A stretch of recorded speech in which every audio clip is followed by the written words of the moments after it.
నమస్కారం. Big debate ప్రత్యేక చర్చ కార్యక్రమానికి స్వాగతం.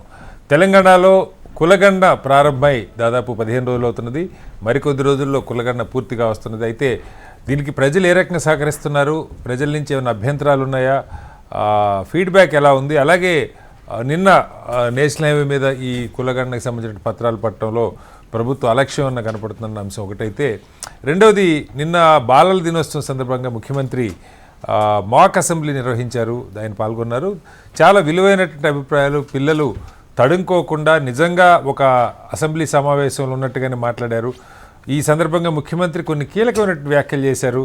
ఎన్నికల్లో పోటీ చేయడానికి వయసు 25 నుంచి 21కి తగ్గిస్తే ఎలా ఉంటుంది, గతంలో రాజీవ్ గాంధీ గారి హయాంలోనే ఓటు హక్కుని 21 ఏళ్ళకి కాకుండా 18 ఏళ్ళకి కుదించారు. దానివల్ల మంచి ఫలితాలు వస్తున్న యువత పెద్ద ఎత్తున ఓటింగ్లో పాల్గొంటున్నారు.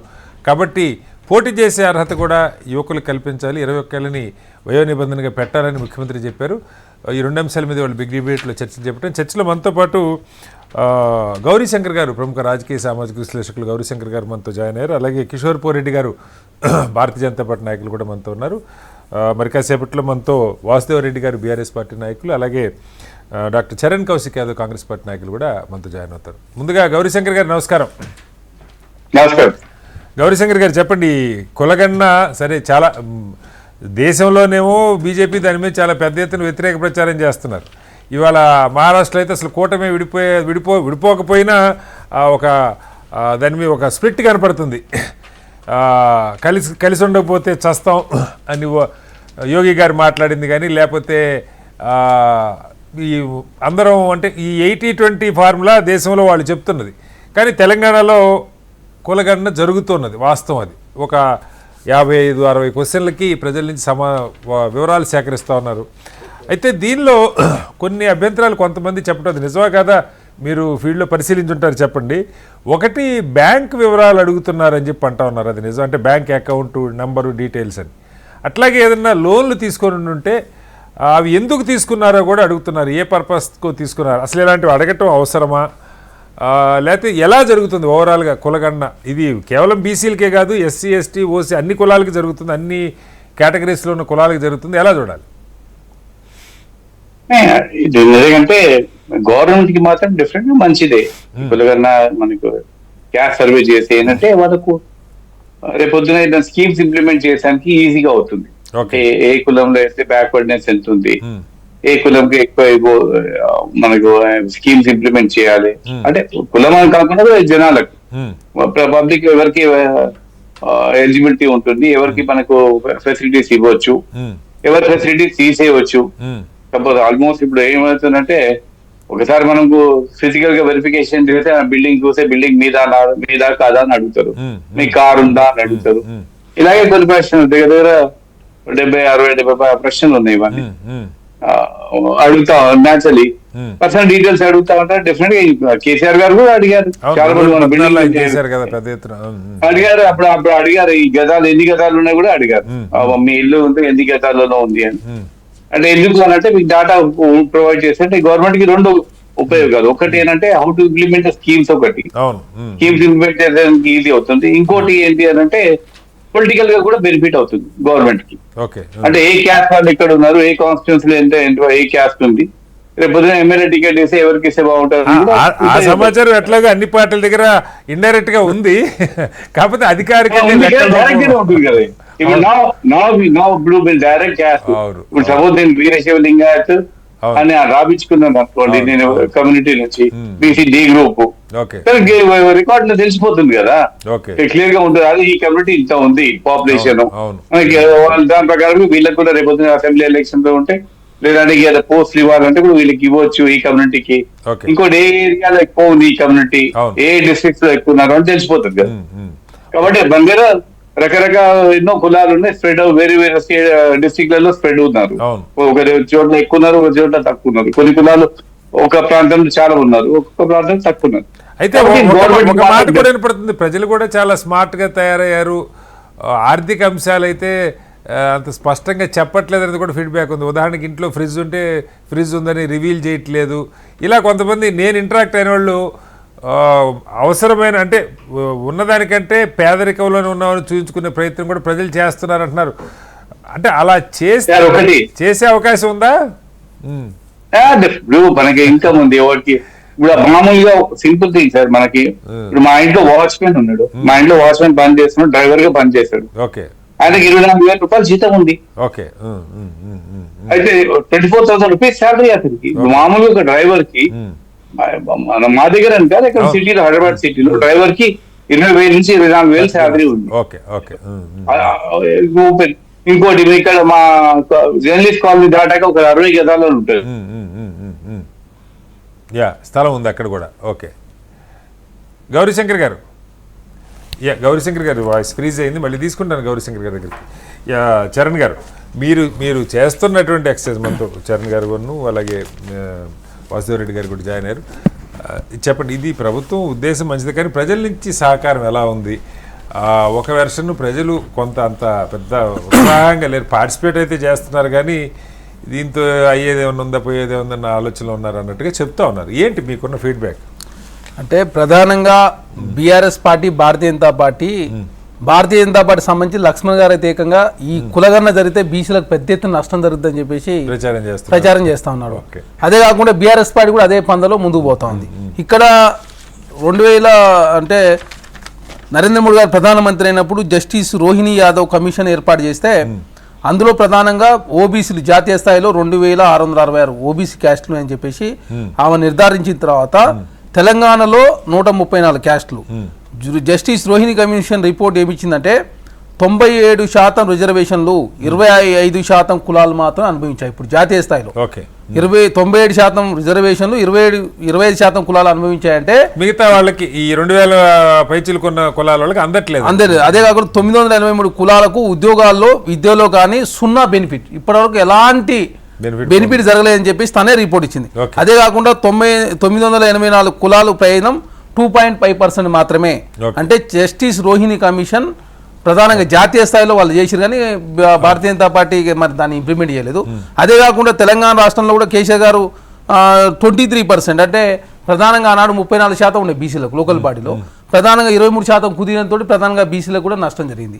అదే కాకుండా భారతీయ జనతా పార్టీ ఎంత దుర్మార్గం అంటే జాతీయ స్థాయిలో ఎవరన్నా కులగణన చేస్తుంటే వాళ్ళ ప్రభుత్వాలు కూల్చే ప్రయత్నం కూడా జరుగుతూ ఉంది.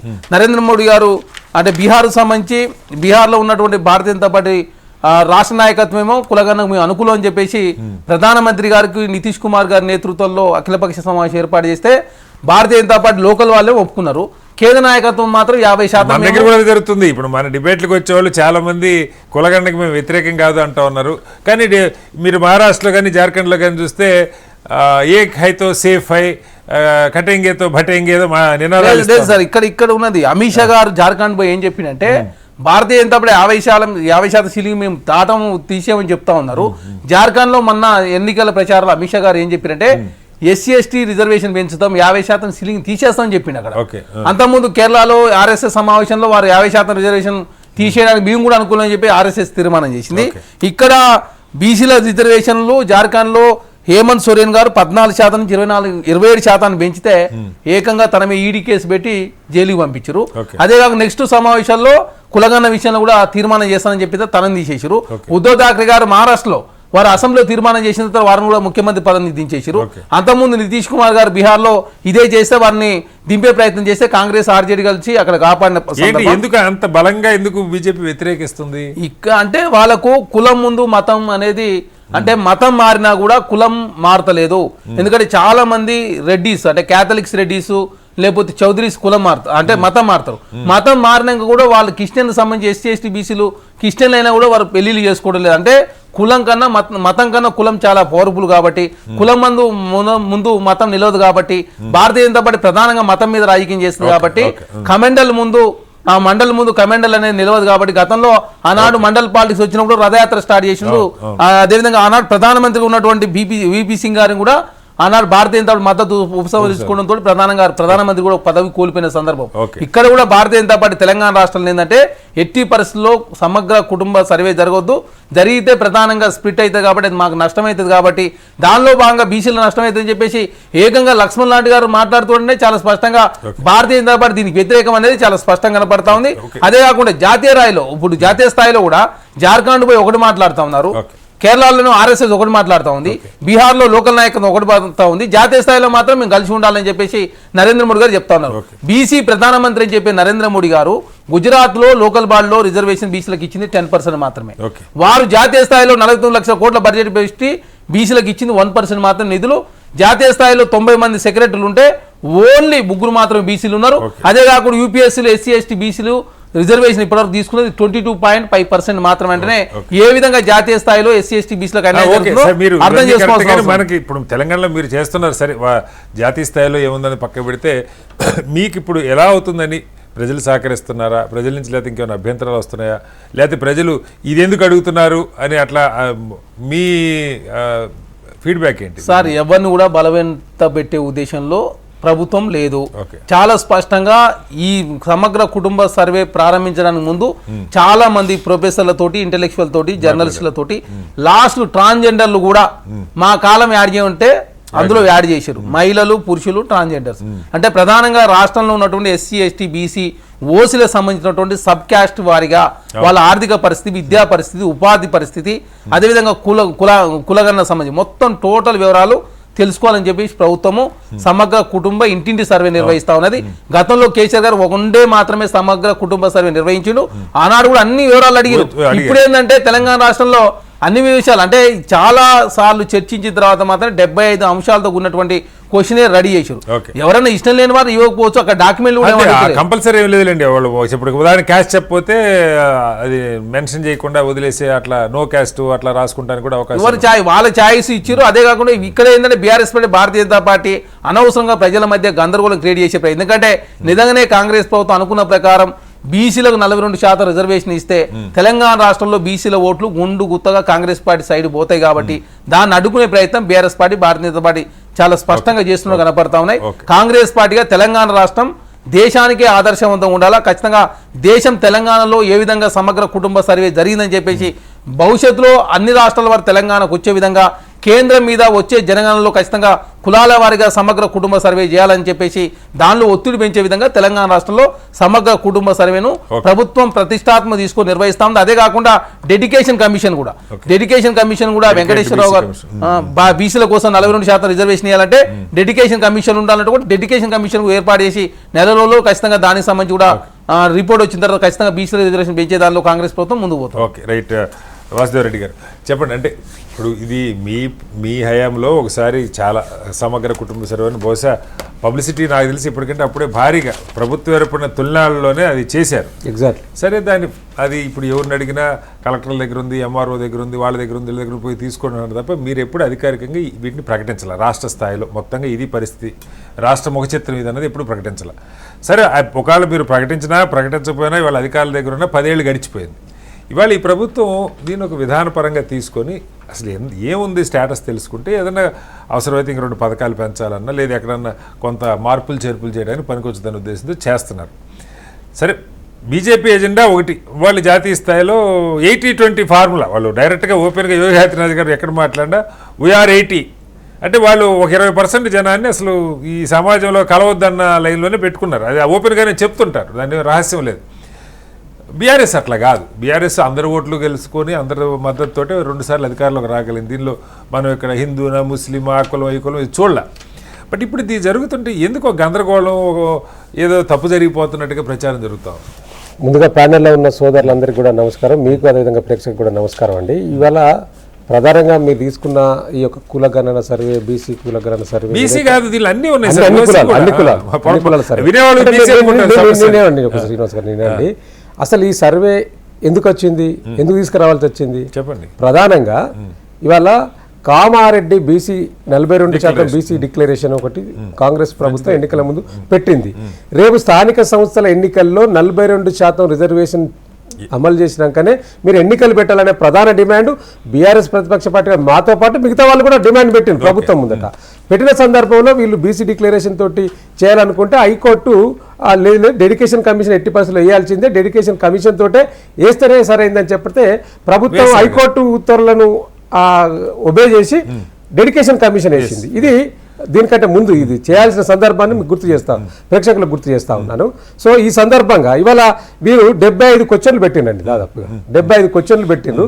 ఇవాళ నేను రాజకీయంగా విమర్శించడం కాదు, వాస్తవాలు మీరు అడిగినారు కాబట్టి చెప్పండి. గ్రౌండ్ రిపోర్ట్ చెప్తున్నాను. గ్రౌండ్ రిపోర్టే కావాలి. గ్రౌండ్ రిపోర్ట్ చెప్తున్నాను. 75 క్వశ్చన్లు పెట్టిండ్రు. ఇలా నేను వచ్చే కంటే ముందు కూడా కొంతమంది ఎనిమినేటర్లు గ్రౌండ్ లో పనిచేస్తున్న టీచర్ నాకు తెలిసిన వాళ్ళతో కూడా ఫోన్ లో మాట్లాడాను. అసలు ఏం జరుగుతున్నది ఏంది, నేను ఒక డిబేట్ పోతున్నా, ఏమన్నా మీ ఉన్నాయా ప్రాబ్లమ్స్ అని వాళ్ళు పాపం చూసుకున్నారని చెప్తున్నారు.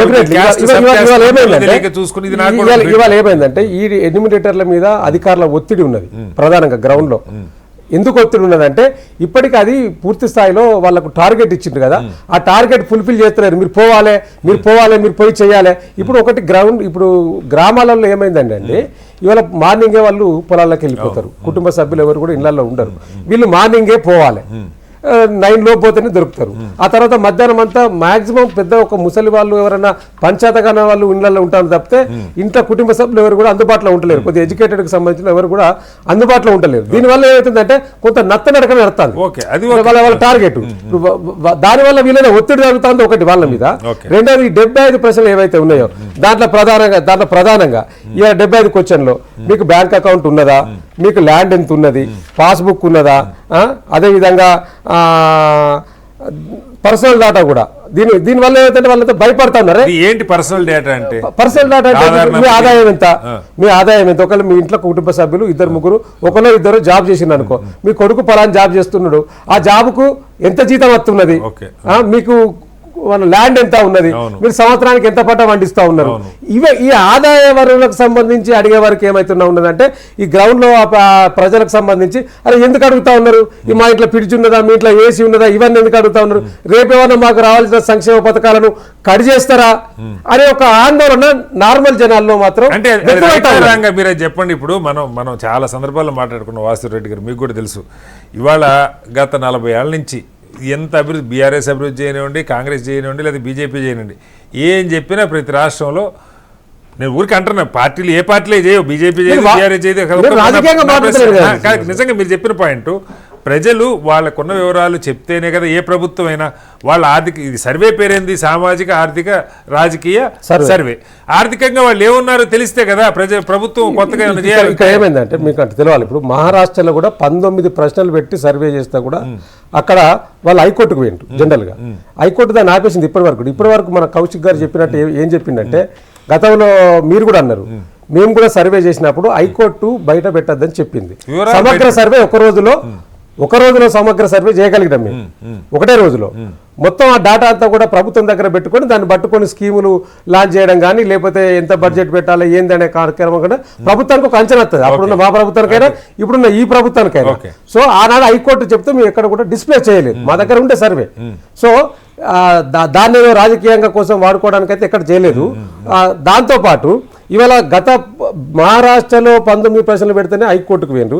రెండవది ఈ కమిషన్లో ఇప్పుడు ఈ జరుగుతున్న దాంట్లో ప్రధానంగా చెప్పేది ఏంటంటే, ఇప్పటికే బీహార్కు సంబంధించింది కావచ్చు, లేకపోతే కర్ణాటకకు సంబంధించిన కావచ్చు, మహారాష్ట్ర కమిషన్లు అవన్నీ కూడా ఇప్పుడు సుప్రీంకోర్టు రూలింగ్ పెట్టింది 50% కంటే ఎక్కువ చేయొద్దనేది అనేది ఒకటి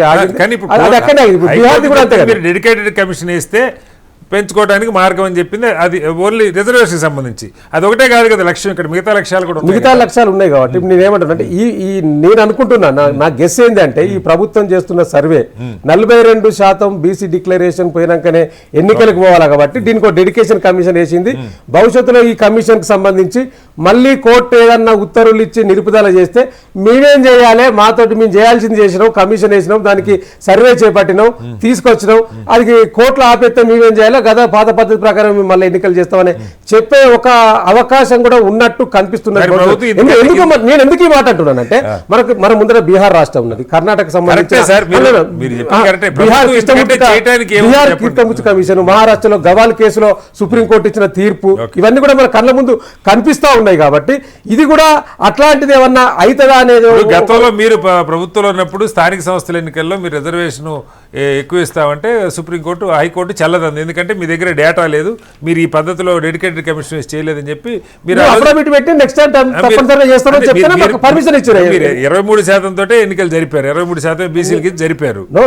సమయం అడిగినాం, అఫిడవిట్ సమర్పించిన హైకోర్టులో, మీరు డెఫినెట్ గా నెక్స్ట్ టైం చేస్తామని చెప్తే సరే దీంతో చేయండి, నెక్స్ట్ మాత్రం మేము ఒప్పుకోము, కంపల్సరీ చేయాలని. ఆ నెక్స్ట్ ఇప్పుడు వచ్చింది. Okay. వచ్చే వరకు వీళ్ళు ప్రభుత్వంలోకి వచ్చిన వారు తప్పనిసరిగా డెడికేషన్ కమిషన్ వేయాలి, సర్వే చేయాల్సింది అనేది ఉంది కాబట్టి వాళ్ళు చేస్తూ ఉన్నారు. నేనేమంటున్నానంటే ఇవాళ ఈ ప్రభుత్వానికి చిత్తశుద్ధి ఉంటే, నిజంగా చిత్తశుద్ధి ఉంటే, ఇలా ఆనాడు నేను ఇప్పుడు మాట్లాడితే రాజకీయం అవుతుంది కాబట్టి నేను మాట్లాడతలేను, కానీ ఒక్క వీళ్ళ నాయకుడు మేము సమగ్ర సర్వే చేసినప్పుడు ఏం మాట్లాడిండో జస్ట్ ఒక 10 minutes అండి, 10 minutes. బహిష్కరించమని మేము చెప్పట్లేదు, కానీ సర్వేకు వచ్చి ఒత్తిడి చేసి సమాచారాన్ని ఇవ్వాల్సిందని ఎవరన్నా అంటే మాత్రం వాళ్ళని బహిష్కరించాల్సిన అవసరం ఓకే. ఒత్తిడి లేదు కదా ఇక్కడ ఇక్కడ. ఒత్తిడి లేదు. లేదు కదా.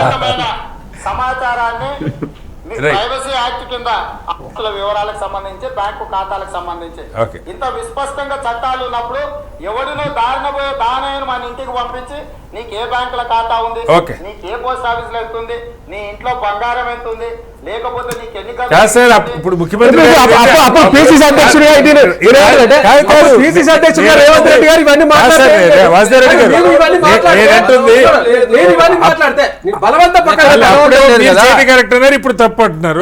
లేదా ఆయన అప్పుడు తప్పు అని ఉండొచ్చు, ఇప్పుడు కరెక్ట్ అంటుండొచ్చు. పిసిసి అధ్యక్షుడిగా వారు మాట్లాడిన సందర్భంలో మీరు చేసినప్పుడు ఏం మాట్లాడిండు Right. అంటే మీ మీరు ఒక్క రోజులో ఇంకొకటి మీకు కూడా అదేగా, ఇప్పుడు మీరు చేసినప్పుడు తప్పు కాదు, ఇప్పుడు వీళ్ళు చేస్తే అదే సమస్య. మేము అడిగినప్పుడు కూడా నేను ఏమంటున్నా అంటే Right. మేము అడిగినప్పుడు కూడా అందరినీ ఒప్పించి మెప్పించి చేసినాం. ఒక్క రోజు ఎక్కడ ప్రజలలో ఆందోళన ఉన్నది, Okay. ప్రజలలో ఒక ఆందోళన ఉన్నది. నేనేమంటున్నా ప్రభుత్వానికి ఒక సూచన చేస్తున్నాను. Okay. ఇవాళ మీరు ఈ యొక్క సర్వే పేరు మీద మీరు అడ్వర్టైజ్మెంట్స్ ఇవ్వండి, ప్రజలకు ఆందోళన కలిగించకుండా మీరు ప్రభుత్వం నుంచి అడ్వర్టైజ్మెంట్స్ రైట్. మీరు శుభ్రంగా ఇవ్వండి. 4 అడ్వర్టైజ్మెంట్లు బాగా ఇది అందరూ సహకరించడానికి ఇస్తే అందరికీ తప్పు కాదు. సహకరించాలి. Definitely మాకు కూడా ఛానల్స్ లో డబ్బులు వస్తాయి. దానిలో భాగంగా ఈ రోజే మా పిసిసి అధ్యక్షుడు మొదటి నుంచి వెళ్ళి 1958 నుంచి వెళ్ళి మొన్నటి రాజీవ్ గాంధీ ప్రధానమంత్రి ఉన్న వరకు కూడా Okay. అసలు బీసీ రైట్. ఆ చర్చలో మళ్ళీ ఎస్ కిషోర్ గారు, సర్వే మొదలై 2 వారాలు పైగా అయిపోతా ఉంది. ఏంటి బీజేపీ సరే పార్టీలు మీరు మీ స్టాండ్, మీరేమో ఇక్కడ నాకు గుర్తున్నంత మేరకు బీజేపీ నాయకులు ఎవరు వచ్చినా మేము ఈ కులగండకి వ్యతిరేకం కాదంటారు. దేశంలోనేమో ఇంకొక చర్చ నడుస్తూ ఉంది పెద్ద ఎత్తున, దాంతో గొడవ నడుస్తుంది. మహారాష్ట్రలో మహా ఎత్తులో కూడా చీలికలు పీలికలు కనపడుతూ ఉంది. సరే అది పక్కకు పెడదాం. ఇవాళ జరుగుతున్నది ఎలా ఉంది? మీ అంచనా ప్రభుత్వానికి ప్రజలు సహకరిస్తున్నారా? అనుకున్న టైంలో చేయగలుగుతారా?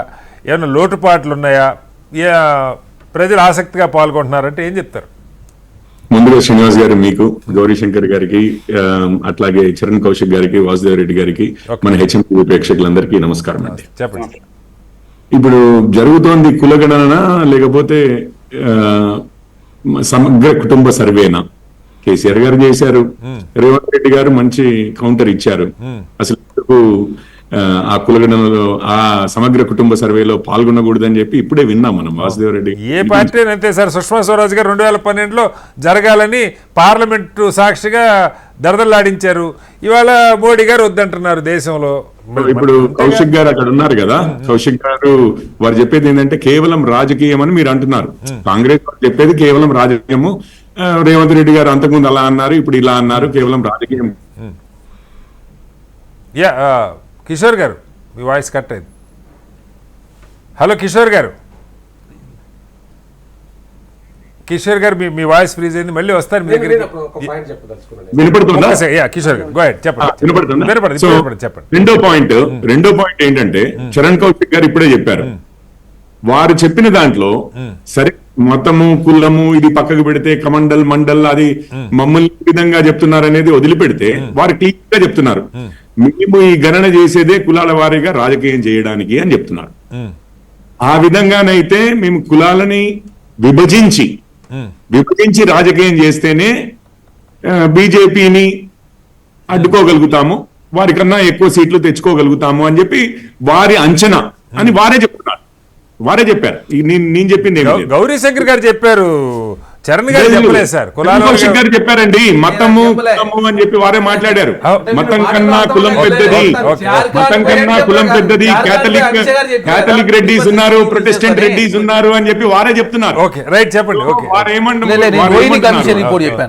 ఏమంటున్నారంటే ఇందులో మళ్ళీ బీసీ కులగణన కూడా మాట్లాడట్లేరు, రెడ్డిల విషయంలో మాట్లాడుతున్నారు వారు. ప్రతి కులానికి సంబంధించి కులగణన జరుగుతుంది. అదే సార్, అదే అది వారు స్పెసిఫిక్ గా చెప్తున్నాను సార్ నేను. నేను రోహిణి కమిషన్ బీసీ అనే మాటే రాలేదు వారి నోటి నుంచి.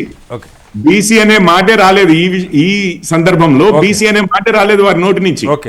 కేవలం రెడ్డి, క్యాథలిక్స్, ప్రొటెస్టెంట్స్ అని చెప్పుకుంటూ మొత్తం కన్నా కులం చదివారు. 7,666 కులాలు ఉన్నాయి, దానిలో మొత్తం 98 కులాలు. మీరు చదవలేదు.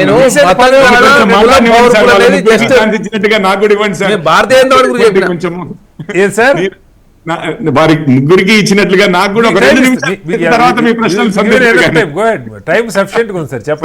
మూడో విషయం ఏంటంటే, ఇప్పుడు ఇది సమగ్ర కుటుంబ సర్వే లాగా ఉంది సార్.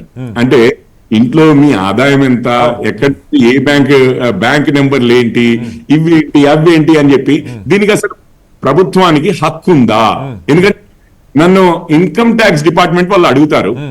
నేను ఇన్కమ్ ట్యాక్స్ డిపార్ట్మెంట్ కి ఇచ్చింది అది ఇన్కమ్ ట్యాక్స్ డిపార్ట్మెంట్ పరిధి దాటి వెళ్ళదు. అన్లెస్ ఒక చట్టం ఉంది కేంద్ర ప్రభుత్వం దగ్గర, ఈడీ తోటో, సిబిఐ తోటో, లేకపోతే ఇతరత్ర ఏదైనా డిపార్ట్మెంట్ కి. అది మీకు తెలిసిందే. ఇంతకుముందు ఎవరో మాట్లాడుతున్నారు ఆధార్ నెంబర్ తీసుకుంటే చాలు కదా అన్ని ఉన్నాయని. దాని మీదనే కదా సార్ సుప్రీంకోర్టులో కేసులైంది. ఆధార్ కేవలం మీ ఐడెంటిటీని ప్రూవ్ చేయడం కోసమే, అంతేగాని ఆధార్ నెంబర్ ఉంది కదా అని చెప్పి ఇన్కమ్ ట్యాక్స్ నేను పబ్లిక్ చేస్తాను, నేను అది పబ్లిక్ చేస్తాను, ఇది పబ్లిక్ చేస్తాను, అందులో షేర్ చేసుకోవడానికి అది లేదు. ఇప్పటివరకు మాట్లాడిన ఎవరికి కూడా చట్టం మీద అవగాహన ఉన్నట్లుగా సార్ ఇది తీసుకునే హక్కు రాష్ట్ర ప్రభుత్వానికి లేకపోతే ఈ పాటికి ఎంతో మంది కోర్టులకు వెళ్లేవాళ్ళు, కోర్టులు దాన్ని ఆపేవి కాదా? ఒక్క విషయం చెప్తాను. ఎంతో మంది కోర్టులకు వెళ్ళేవారు అని అనుకోవచ్చు. ఇప్పటికైనా ఎవరైనా వెళ్ళొచ్చు. రాజకీయ పార్టీలు అసలు దాన్ని మళ్ళీ రాజకీయం చేస్తారని చెప్పి కూడా సంశయిస్తూ ఉండవచ్చు. ప్రజలేమో మనం ఎక్కువ మాట్లాడితే అసలు ఇది మనకి ఈ ప్రభుత్వం ముందే ఇల్లు గులగొడుతోంది, అది చేస్తోంది, ఇది చేస్తోంది, భూములు లాక్కుంటోంది, ఏదో మాకు కూడా ఏమన్నా అన్యాయం చేస్తారు రాజకీయం మాట్లాడుతున్నారు. రాజకీయ పార్టీలు భయపడతారు. ఒక్క విషయం చెప్తాను. మీరు ఇప్పుడు ప్రస్తుతానికి అందరూ కూడా కులాల గణన వల్ల స్పెసిఫిక్ గా మేమేమంటున్నామనంటే, మేమైతే వ్యతిరేకం కాదని చెప్పాము, కానీ కొన్ని పాయింట్స్ డిస్కస్ చేసినవి ఇక్కడ ఉన్నాయి. ఎస్పెషల్లీ మన రాష్ట్రంలో వెళ్తోంది చేయబట్టి, అది కాంగ్రెస్ ప్రభుత్వం వెళ్తోంది చేయబట్టి, రాహుల్ గాంధీ గారిని కూడా పిలిపించి మరీ లాంచ్ చేశారు చేయబట్టి. ఒక పాయింట్ అండి, కర్ణాటకలో ఇదే కులగణన చేశారు కాంగ్రెస్. సో ఏం చేశారు? తీసుకురాలేదు, పార్టీలోనే కొట్లాటలు జరిగాయి. అక్కడ కొట్టుకునే వాళ్ళు లేరు కదా సార్, ఇక్కడ ఇద్దామని అంటున్నారు. ఎవరు దీన్ని కాంగ్రెస్ ఎవరు వ్యతిరేకించట్లేదు. ఒక్క నిమిషం సార్. రాహుల్ గాంధీ గారు నేను అనుకోవడం అయితే కర్ణాటక కాంగ్రెస్ కూడా పెద్ద నాయకులే. వారు ఇప్పుడు కేవలం ఎంపీనే, leader of the opposition. Sorry, లోక్సభలో ఈసారి లీడర్ ఆఫ్ ది ఆపోజిషన్. వారు ఇద్దరికి నాయకులే. కర్ణాటక వారికి ఇది. వీరి చిత్తశుద్ధి ఎక్కడుంది అనేది క్లియర్ గా మన కర్ణాటకలో ఆ రిజల్ట్స్ వచ్చిన తర్వాత వాటితో ఏం చేశారని మనకు తెలుస్తుంది. ఇంకొక విషయం చెప్తాను.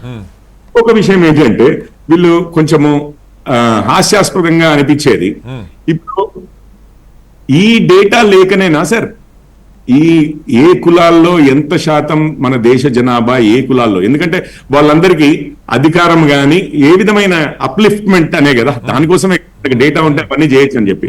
ఈ విషయం తెలియకనే మరి కాంగ్రెస్ లో ఇంతవరకు ఒక్క ప్రధానమంత్రి బీసీ లేకపోవడమే కానివ్వండి, లేదా మన రాష్ట్రంలో ఒక ముఖ్యమంత్రి కూడా, అంటే ఉమ్మడి ఆంధ్రప్రదేశ్ లో అండ్ తెలంగాణలో ఒక ముఖ్యమంత్రి కూడా బీసీ కులాలకు చెందిన వారు లేకపోవడం కారణము, కాంగ్రెస్ ముఖ్యమంత్రులు లేకపోవడానికి కారణము ఈ అవగాహన లేకనేనా కాంగ్రెస్ వారికి? సార్ ఇక్కడ నా చర్చ ముఖ్యమంత్రులు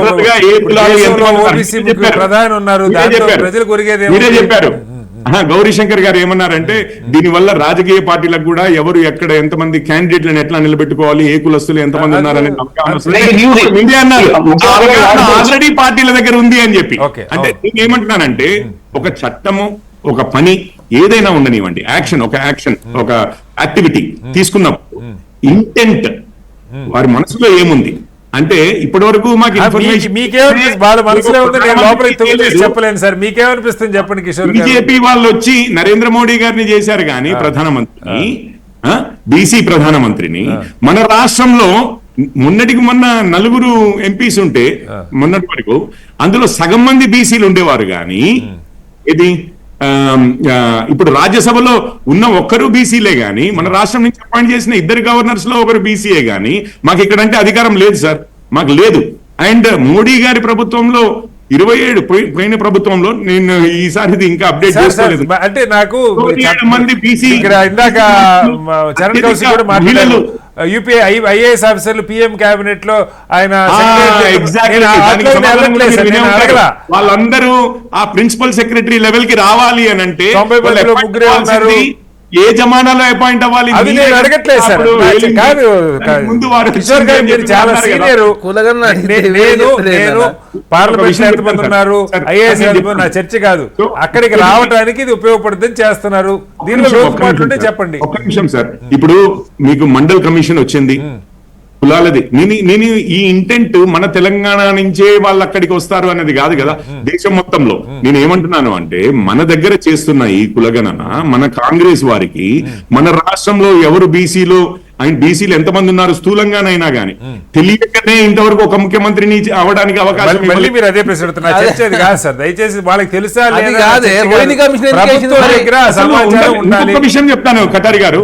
మీరు కూడా చాలా మంది లెఫ్టిస్ట్ ఐడియాలజీ ఉన్నవారు లిబరల్స్ అంటాం, పోనీ లిబరల్స్, లెఫ్టిస్ట్ కాదు లిబరల్స్ అనండి, కొంచెం ప్రోగ్రెసివ్ అనండి, ఇంకా బెటర్ ప్రోగ్రెసివ్. ఏమంటారు? కులరహిత సమాజం. అంబేద్కర్ గారు అన్నట్లుగా ది అనహిలేషన్ ఆఫ్ క్యాస్ట్ కదా సార్ వారి బుక్, కులరహిత సమాజం అంటారు. ఈ రోజు నిజంగానే చెప్పాలంటే నేను మొన్నటి వరకు కూడా అంటే కొద్ది సంవత్సరాల వరకు కూడా నెహ్రూ గాంధీ కుటుంబాన్ని నేను ఆ విధంగా చూడండి, అన్ని మతాల నుంచి క్యాస్ట్ ఇది మనుషులు అంటే ఫ్యామిలీలో ఉన్నారు. ఇప్పుడు ఫిరోజ్ ఖాన్ గారు కానివ్వండి, ఫిరోజ్ గాంధీ గారు కానివ్వండి, లేకపోతే సోనియా గాంధీ గారు కానివ్వండి, అన్ని మతాల వాళ్ళు ఉన్నారు. లవ్ జిహాదులుగా కులాంధ్రోహాలు మతాంధ్రోహాలు మీకు లవ్ జిహాదులు కనపడతాయి. చెప్పనివ్వండి సార్. నేను ఇప్పుడు సరే అటువంటి కులరహిత మతరహిత లేకపోతే మల్టీ రిలీజియస్ మల్టీ క్యాస్ట్ మీరు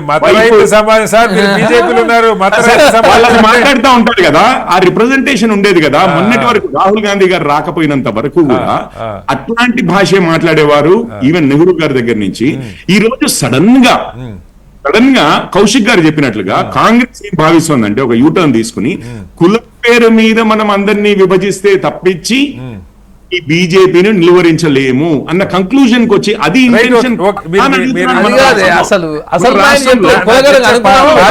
ఎవరు అడిగారు చెప్పండి రాహుల్ గాంధీ గారు అని అడిగారు. తప్పుడు లేదు సార్, కాంగ్రెస్ వాళ్ళ దగ్గర నుంచి తప్పుడు లేదు. మమ్మల్ని అందరినీ ఇంటికి వచ్చి మాత్రం మీ కులం ఏంటి అని అడుగుతారట. అట్లాగే మా ఆర్థిక వ్యవస్థ ఏది కూడా సార్ మొత్తం 75 డిపార్ట్మెంట్ అడగని కూడా అడుగుతా అంటున్నారు సార్. 75 క్వశ్చన్ లో మీరు ఏ క్వశ్చన్ కి ఆన్సర్ అయిపోయినా మిమ్మల్ని ఎవరు ఉరిశిక్ష చేయరు. ప్రభుత్వం ఆప్షనల్, ప్రతిదీ ఆప్షనల్. గ్రీడీనెస్ అర్థమవుతుంది కదా సార్ మీకు. మీరు విషయం చెప్తాను, ప్రజలందరూ రాష్ట్ర ప్రజలందరూ ఆల్రెడీ గమనించారు సార్. ఇది చేయడం ఎందుకు అని అంటే గౌరీశంకర్ గారు చెప్పారు, మీరు చెప్పారు కొన్ని విషయాలు ఏదంటే కొంత దాచేస్తున్నారు, రాంగ్ ఇన్ఫర్మేషన్ ఇచ్చి వాళ్ళందరినీ కల్ప్రిట్స్ చేస్తున్నాం.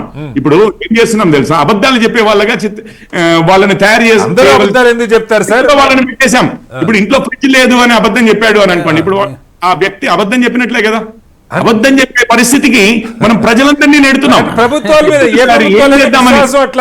ఏం చేద్దామనో తెలుసు కదా మీకు శ్రీనివాస్ గారు, ఫైనల్ గా ఏం చేద్దామనో తెలుసు కదా మీకు. ఇప్పుడు 6 గ్యారెంటీలు ఇచ్చారు. ఒకప్పుడు ఏమన్నారు, ఇప్పుడు రైతు రుణమాఫీ అన్నారు. రైతులకు 2 లక్షల రూపాయల రుణమాఫీ అందరు రైతులు వెళ్ళి తెచ్చుకోండి అని చెప్పారు. రైతులు అనుకున్నారు అందరూ. దాని తర్వాత ఏమైంది, తెల్ల రేషన్ కార్డు ఉన్న రైతు కుటుంబం అన్న డెఫినేషన్ మార్చారు రైతుకి.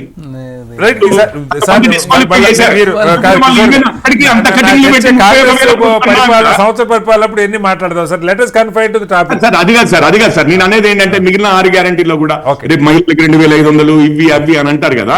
ఇప్పుడు పేదలకు ఒక డెఫినేషన్ తీసుకొస్తాడు. ఫ్రిడ్జ్ లేనిది లూనా లేని పేదలకు ఆల్రెడీ ఒక డెఫినేషన్ ఉంది సార్, బీపీఎల్ రూపాయలు లేని ఫ్రిడ్జ్ లేని అప్పటికి సిలిండర్ ఇచ్చే సమయానికి ఇంత డేటా లేదు సార్ వాళ్ళ దగ్గర. ఇప్పుడు ఏమంటారంటే 2 బర్రెల కన్నా తక్కువ ఉన్నవారు, ఇంట్లో ఒక ఫ్రిడ్జ్ లేని వారు,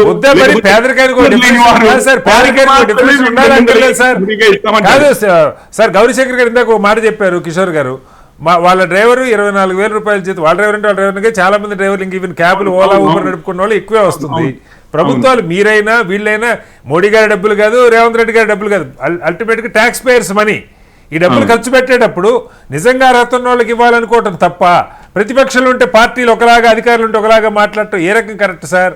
ఇప్పుడు మీరు ఇన్కమ్ సర్టిఫికేట్ ఇస్తారు కదా సార్, మీరు క్రిమిలేయర్ పెట్టారు దేశంలో 8 లక్షల పైన ఉన్నాడు క్రిమిలేయర్ అని. ఒకే ఒక విషయం, సుప్రీం కోర్టు ఆర్డర్స్ ఉన్నాయి, ఇవన్నీ ఉన్నాయి, కానీ ఇక్కడనేమో కోర్టులన్నీ వ్యతిరేకించాయి ఇట్లాంటి సమగ్ర కుటుంబ సర్వే పేరుతో. అండ్ రేవంత్ రెడ్డి గారికి కూడా తెలిసే మాట్లాడారు సార్, చాలా చాలా లాజికల్ గా మాట్లాడారు రేవంత్ రెడ్డి గారు. ఎవడో ఊరు పేరు లేనోడు మన ఇంటికి వచ్చి మన బ్యాంక్ అకౌంట్లని, మన అదని, మనకు ఎంత బంగారం ఉందని ఇవన్నీ మరి క్లియర్ గా మాట్లాడారు.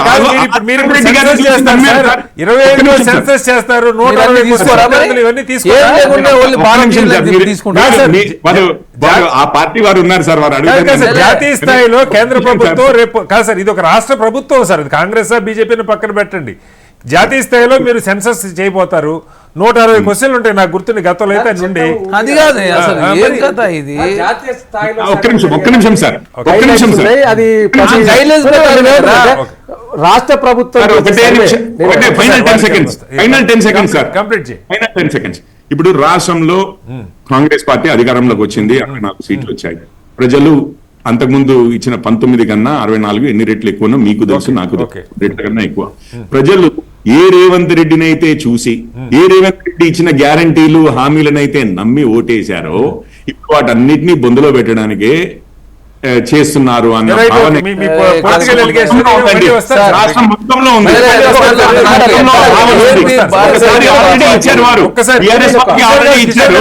కాంగ్రెస్ వారు మళ్ళీ అడుగుతున్నారు ఇదే విషయం. చెప్పండి. ఇప్పుడు సర్వే మంచి కోసం చేస్తున్నారు, మంచి జరగాలని మేము భావిస్తా ఉన్నాం. కానీ ఇవాళ మహారాష్ట్ర గవర్నమెంట్లో జనార్దన్ కమిషన్ అక్కడ సర్వే చేస్తే అది సుప్రీంకోర్టు ఒప్పుకున్నది. 69% రిజర్వేషన్ అక్కడ అమలు అవుతా ఉన్నది. ఎక్కడ? అది తమిళనాడులో 69% రిజర్వేషన్ అమలు అవుతా ఉన్నది. అంటే వారు చేసిన సర్వే అంటే ప్రజల జీవన పరిస్థితుల విషయంలో ఏ విధంగా చేసిండ్రు అనేది వాళ్ళ కళ్ళకు కట్టినట్టు సుప్రీంకోర్టు చీఫ్ జస్టిస్ గా ఏదైతే టీం ఉంటుందో వారికి వివరాలు చెప్పడంతో వారు ఒప్పుకొని దాన్ని అక్కడ అమలు అవుతా ఉన్నది. నేను అట్లా జరిగితే సంతోషమే. కానీ ఇక్కడ ఏమైతా ఉన్నదంటే ఇవాళ కర్ణాటకలో జరిగిన, మహారాష్ట్రలో జరిగిన, మిగతా చాలా రాష్ట్రాలలో, కర్ణాటకలో కృష్ణమూర్తి కమిషన్ అయినా, లేకపోతే మహారాష్ట్రలో గవాలి కేసులో సుప్రీంకోర్టు ఇచ్చిన తీర్పు అయినా, ఇవన్నీ మనం ముందర కళ్ళ ముందట ఉన్నది. కాబట్టి వీరు చేసే ఈ యొక్క 75 ప్రశ్నలు ఏవైతే ఉన్నాయో, ఇది గతంలో నేను చెప్పాను, ఇప్పుడు నేను చెప్తే విమర్శలు మీరు అంటారు. గతంలో రేవంత్ రెడ్డి గారు మాట్లాడిందని మళ్ళీ గుర్తించారు. ఇది ప్రజల్లో ఆందోళనకరంగా ఉన్నది. ఇంకొకటి, మేము కూడా ఆనాడు సమగ్ర సర్వే చేసినాం. సుప్రీంకోర్టు, నేను ఇంతకుముందు చెప్పిందే మళ్ళీ గుర్తు చేస్తా ఉన్నాను. కానీ అప్పుడు సుప్రీంకోర్టు, హైకోర్టు ఒప్పుకోలేదు కాబట్టి బయట పెట్టలేదు. మేము దాని నుంచి మేము తప్పించుకుంటలేము. కానీ ఇలా మళ్ళీ పాత పద్ధతే పరిస్థితి కొనసాగితే అప్పుడు డెడికేటెడ్ కమిషన్ వేయలేదు, ఇప్పుడు డెడికేటెడ్ కమిషన్ వేశారు, సమాచారం సేకరిస్తున్నారు, ఒక టైం బౌండ్ పెట్టుకున్నారు, రేపు పొద్దున కోర్టుకి సబ్మిట్ చేస్తారు. కోర్టు యాక్సెప్ట్ చేస్తే ముందు కనీసం లోకల్ బాడీలో రిజర్వేషన్ వస్తుంది, 69 వస్తుందా, ఏ రకంగా చేస్తారనేది మనం చూడాల్సి ఉంది. ఇది కూడా జరగద్దు, సిస్టమేటిక్ జరగద్దు అని మేము అంటలేమండి. ఇవాళ ఏమైతుంది అంటే మీరు ఒకసారి చూడండి, ఇలా చాలా మీడియాలో, సోషల్ మీడియాలో వచ్చినాయి. ఎక్కడ పడితే అక్కడ ఈ యొక్క సర్వేకి సంబంధించిన ఫామ్స్ అన్ని కూడా రోడ్డు మీద అంత అభద్రతా భావంగా ఈ ప్రభుత్వం నిర్లక్ష్యంగా వ్యవహరిస్తా ఉన్నది. గతంలో కూడా ఆ ఇందిరమ్మకు సంబంధించిన ఫామ్స్ తీసుకున్నప్పుడు, అది డబుల్ బెడ్రూమ్ కావచ్చు, లేకపోతే మిగతా స్కీములకు తీసుకున్నప్పుడు కూడా ఇష్టం వచ్చినట్టు ఫార్మ్స్, అంటే ఇది భద్రంగా ఉంటుందా ఒక డౌట్ ఇంత పెద్ద సమాచారం తీసుకున్నారు. మీరు పాయింట్ అడగండి, నేను కాదంట్లా. కానీ అసలు చేస్తున్న దానిలో సార్, సక్రమంగా ఇప్పుడు- జరగట్లేదంటే ఎట్లా అనేది లేదు పాయింట్ సార్, మళ్ళీ వస్తాయి. ఇదే మళ్ళీ నేను- సక్రమంగా జరగాలని నిదర్శనం ఇదే కదా. ఇప్పుడు నేను చెప్తున్నా రీజన్ అదే కదా.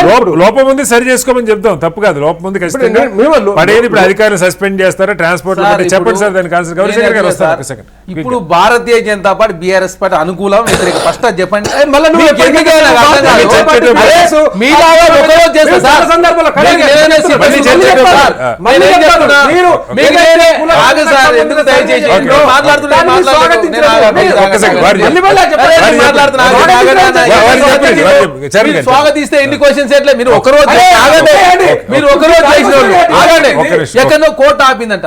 కోర్టు ఆపితే మీరు మళ్ళీ ఎందుకు డెడికేషన్ కమిషన్ గానీ కమిషన్ కాన్స్టిట్యూషన్ ఎందుకు బీసీ రిజర్వేషన్ పెట్టలే? ఓకే. బీసీలకు తీవ్ర అన్యాయం చేసిందే మీరు భారతీయ జనతా బీఆర్ఎస్ పార్టీ.